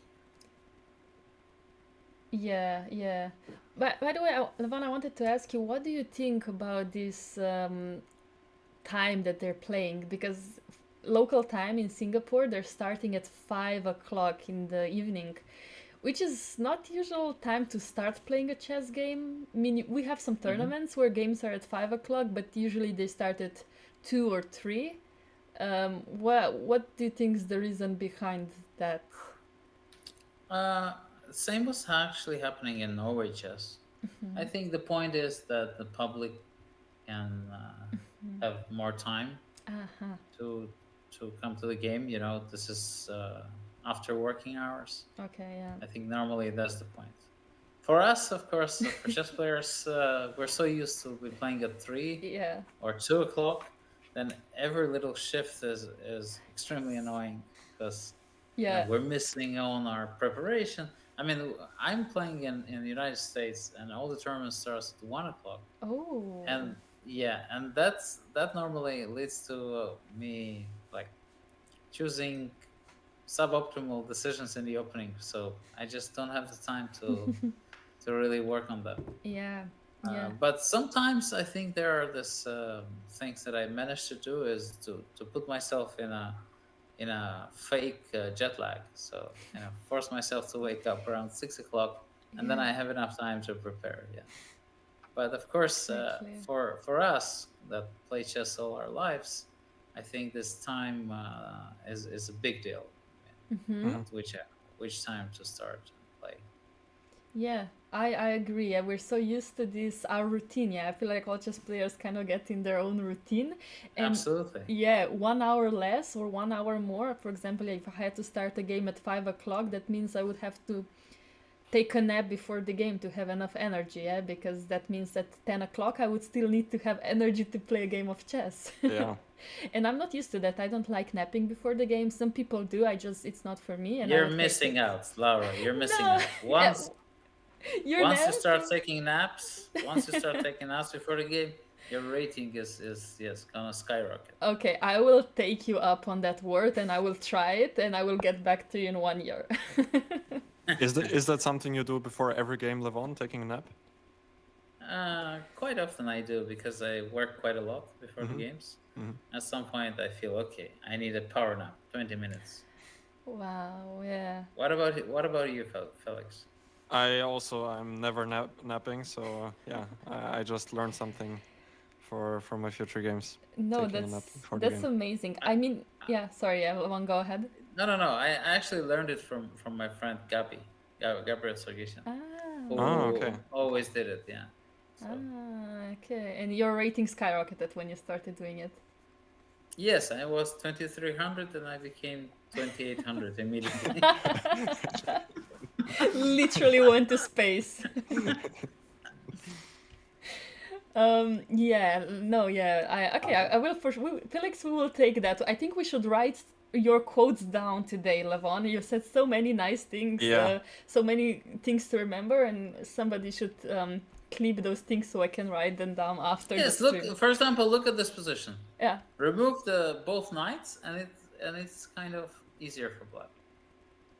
yeah, yeah. Maybe not really, but But not a good let's example say. to prove your point. Oh, yeah. Could have Okay. been the case. Could have been the case if black's pawns were more active. Yeah, on the queen side. Um, yeah, maybe if we had some a5, b5 included. Yeah. No, but actually rook cd1 is on the board. I don't know Yeah. if you noticed that. And Ting is thinking he has 4 minutes, currently just below 4 minutes, and 10 moves to go. Yes, 10 moves Yeah, to that's go. gonna be Wow. tough. He needs to be quick, Ding. Or do you think there's a possibility he will lose on time? I don't think so. Yeah, I don't think so. However, you were following game one, and you know Yes. that on move 40, Gukesh played with 1 second. Wow. He had 1 second. No, I didn't know that. I didn't know. Well, I couldn't really follow. I was on a plane. Ah, okay, yeah. Of course, you cannot then yeah. follow with times, but we were following, of course, live, and of course, Gukesh didn't have a lot of time, but 40th move on 1 second. It is insane. Yeah. Well, I saw Chucky play 4 moves in 3 seconds and go on and win a game against Topolov in Wow. Sofia Masters. Yes. And the position was very unclear. I mean, everything was in the air. And I think Topi was just, he was being polite. He didn't want to win on time. Otherwise, he could have, just, let's say, give Yeah. the bullet school of chess tells you what to do in this case. Just sacrifice with the check, press the clock. Yeah, but then it would have been a more famous game. Yeah. No, but yeah, of course, time travel is very annoying, and okay, we can also discuss this. What do you think about there's no 30-second increment for this World Championship match? This is also a very interesting format. Why don't they have the increment? Do you think this is better for the public or for players? Or I just think that increments shouldn't be in a game of chess.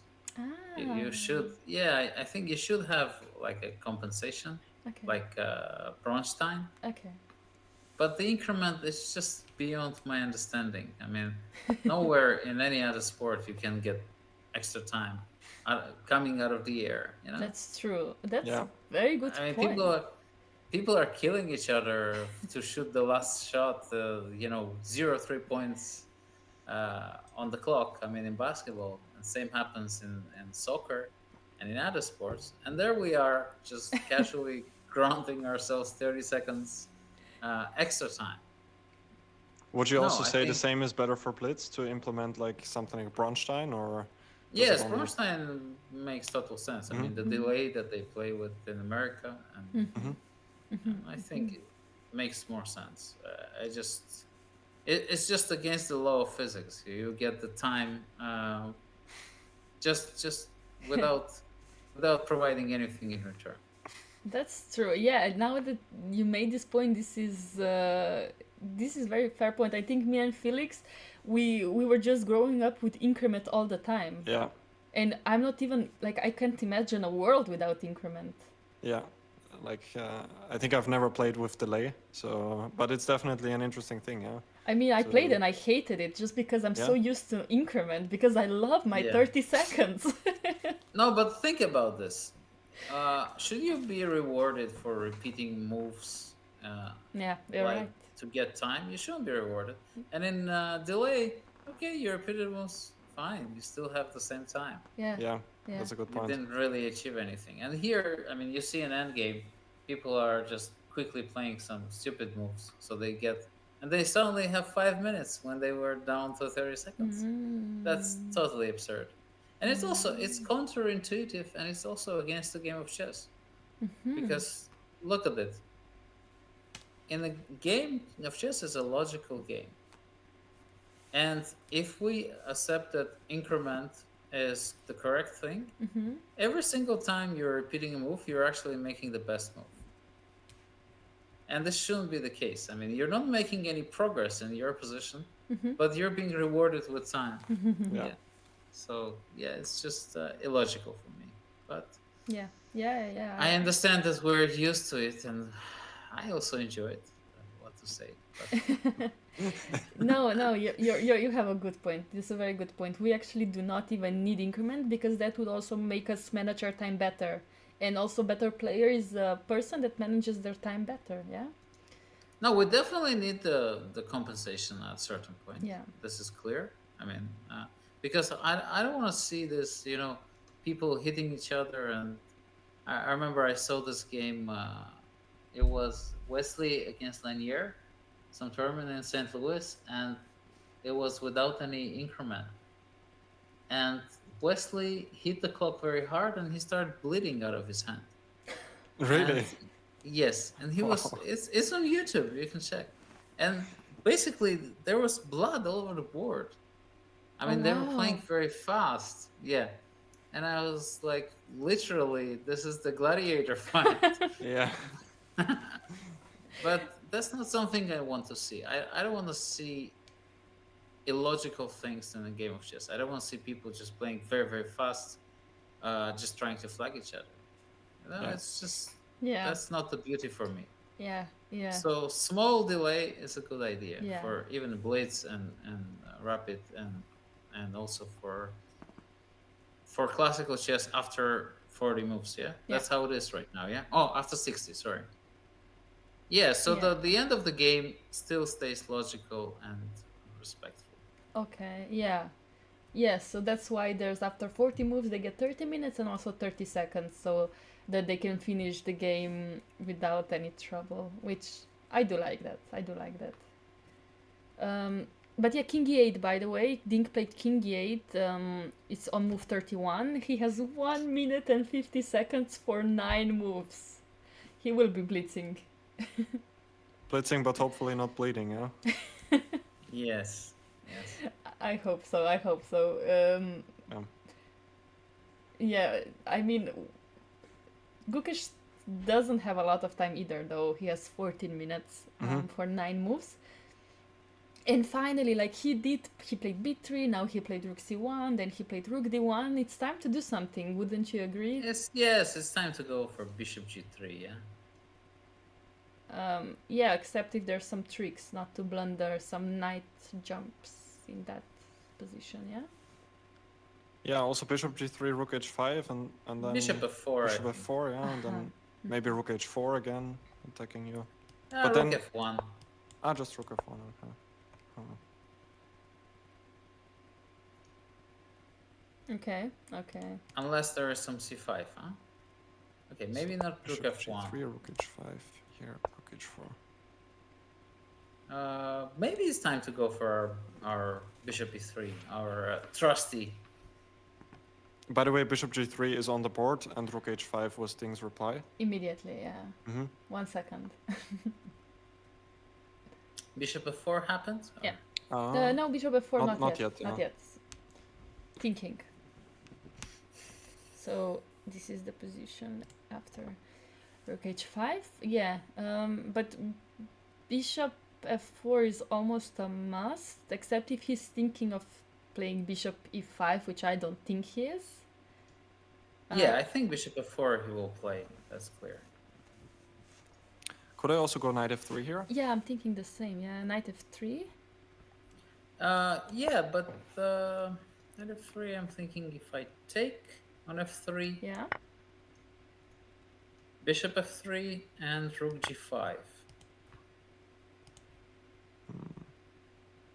I wanted to have the trick I after. know, I know, I Yeah, know, yeah, I know. but, You don't have to explain me.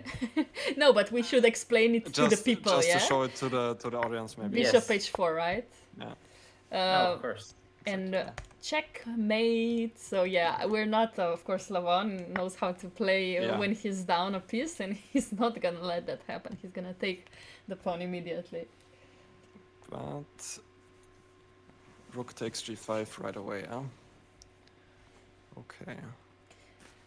Yeah, I would just like to mention again, because chat was a bit confused with the increments. Yeah, so the players need to make move 40, and when they reach move 40, they get 30 extra minutes for the rest of the game, plus each move they make, they get 30 seconds. So they just need to survive first 40 moves, and after that, everything's fine, basically. Yeah, so still thinking Gukesh. Yeah.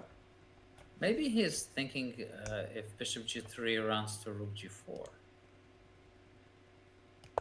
Ah. So bishop g3, rook g4. Probably does, yeah. I don't want that. Mm-hmm.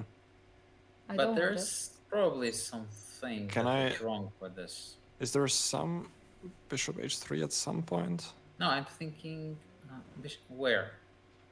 I wasn't sure yet where, but that. Want to play. it's in the air, I would say, but not yet, right? Bishop No, I h3, don't just think rook so. e4, and if I take on e5 first. I still think not that's why he's still thinking. you Yeah, know? Mhm. yeah. Yeah, rook g4 is very annoying. Oh, knight f3 Oh, is so on the knight board. f3 happened and knight f3 followed. Okay. King f3. Oh my god. What? Why are you so shocked? There's a shock. I don't know. I like it. I like the shock factor. I like King f3. I don't know. So cute. wait a second. Let's say rook g5. Can I take the rook d7 maybe? Yes, takes. And rook d1. And now yeah. Rook d1, yes. Yeah. And king e6. Oh. But then this rook on g5 is getting stuck. Okay, so bishop d4 followed. Yeah. Mhm. Aha, bishop d4.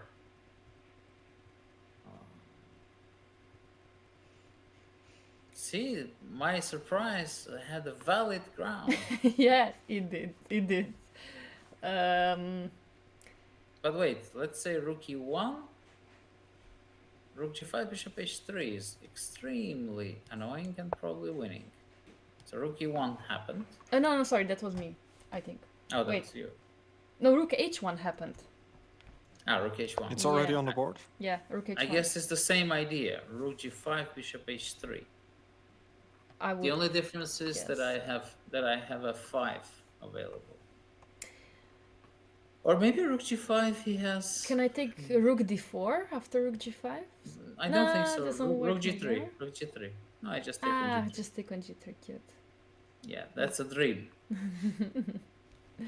I just want to have some tricks, but yeah, bishop h3 looks very annoying. Yeah, so rook g5, bishop h3. What happens there? I will just put it on the board, yeah, or you can, yeah, please. F5, bishop h4. And then takes king f4. Oh, the beauty. Or king e2, doesn't matter. I'm telling you, the rook endgame is coming. The rook endgame is coming? Yes. Okay. You know, the rook endgame with 2 rooks against 1 rook. Okay. Yeah, I think that's going to happen as well. Wait, Dink has 5 seconds? And he played bishop h3, f5 is on the board, 5 seconds for Dink, bishop f4, Oh my rook God. h5. Wait, did he lose on time? He lost on time! He played rook h5 and lost on time. Well, he didn't play it because he didn't crash the clock. Yeah, but it's okay that he lost on time because It's bishop lost. f5 Yeah, is yeah. finishing the game. No, this position is already lost, yeah. Yeah. But I have to say, time management of Dink, this game was not incredible, yeah? Well, I think basically he lost because of one decision he took. And this was the decision to go for this forced stuff when his position didn't need any of this. Yeah, we can Yeah. actually go back and see what exactly went wrong for him. I mean, preparation was pretty good by Gukesh, but also, of course, Dink knew what was doing, even though bishop c2 Yes. was a bit risky, like you Yeah. said, Oh, Levon. he had to play bishop f5, and he Yeah. there's no way he would lose this game. I mean, it doesn't matter which time he would have. He just Yeah. went into Gukesh's territory of calculation, Yeah, and that's that's not a thing to do. exactly. But even though, I mean, yeah, you're absolutely right. But he found some good ideas, like Felix suggested knight d7, then rook g8 with this beautiful idea of g5. Oh no, this was all great. Yeah. Just the rook h5 move was Basically, his only was mistake, the yeah? start of the vote. Yeah. Yes. Yeah, just this rook h5 is very confusing. Like bishop g3, rook h5. We couldn't understand it. We saw some ideas where it worked, but yeah, like you said, we think, of course, that he saw e4 and then he just blundered the idea of bishop f2 and knight e2, which is very critical. Yeah. Yes. It's very critical, and in this line he's just lost. Yes. And yeah, that the game was just basically smooth, even though this is not completely clear. Like, of course, computer says it's +2, but obviously some moves still to be played. And he converted smoothly, almost smoothly. He was just maneuvering, and then when Ding got into the time trouble, he decided to exchange, and that was enough. That was enough for this Yes. game. No, generally, I think it was an interesting game, a nervous game, and I think a game where Ding made a mistake, which was kind of not a common mistake that you would make. So it shows he's nervous as well. Mm-hmm. I mean, you're down on time. You have a chance to stabilize, and you go for a forced stuff against a guy who's good at this stuff, these things. Yeah, it shows that. I mean, Gukesh is still a favorite, as I thought from the start of the tournament, of the match. Ah, So, yeah, we didn't talk about that. So you think Gukesh is a favorite because of his Yes. chess shape, his chess style, psychology, or everything combined? I think, I mean, just his play. He's from a different generation, and this is. I think Gukesh. Dink hasn't played for so long on the highest level that for him it's very difficult to adjust to this type of chess. Yeah, It's going to be very hard for him. Yeah, but even though I have to say Dink was impressive in the first game with his ideas, and Gukesh played slightly below the level we expect him to play. But I think even today, though, Gukesh didn't play this position from the opening completely like he would when he's in great shape, I think. And Yeah, you're right. Yeah. so still, like, both players maybe are not in completely best shape of their life, but still the matches are very interesting, and I do agree Gukesh might be a favorite, but I do hope that Dink is not too disappointed by today's loss, or that his psychology is at least getting better with time. Yeah, I think it's generally easier to accept your own mistakes than being outplayed. And today, definitely, it was a really big mistake on Dink's part. Yeah. So I think it will be easier for him to recover from it. Okay, that's a fair point, yeah. For me, it's the opposite. I accept when I'm outplayed, but when I blunder, I'm furious. I don't know Yeah. why. For me too, Laura. For me too. Really? Okay. But I See, think for top players, it's yeah, been always like that. it's the opposite. See, we need to change everything about our mindset, Felix. Everything. Yeah, also our routine. Yeah, we need to Everything. start implementing the naps. Yeah, we have a lot of work to do. Oh, so much work to do. But Levon, I have to say thank you so much Thank you. for joining us today. And yeah, I do hope that you had some fun with us today. Absolutely. It was great fun. Yeah, thank you, Levon, for joining us. It was Thank a you, pleasure. It was an Felix. honor for not only us, but I'm sure also for the whole audience. So it was great having you on. Yeah, Thank you. absolutely. And we can also discuss what's going to happen in the next games. So yeah, you're predicting Gukesh to be in better shape, but tomorrow is a free day, yeah? Yes. After Yeah, yeah. it's actually pretty good for Ding to have a Yeah. free day.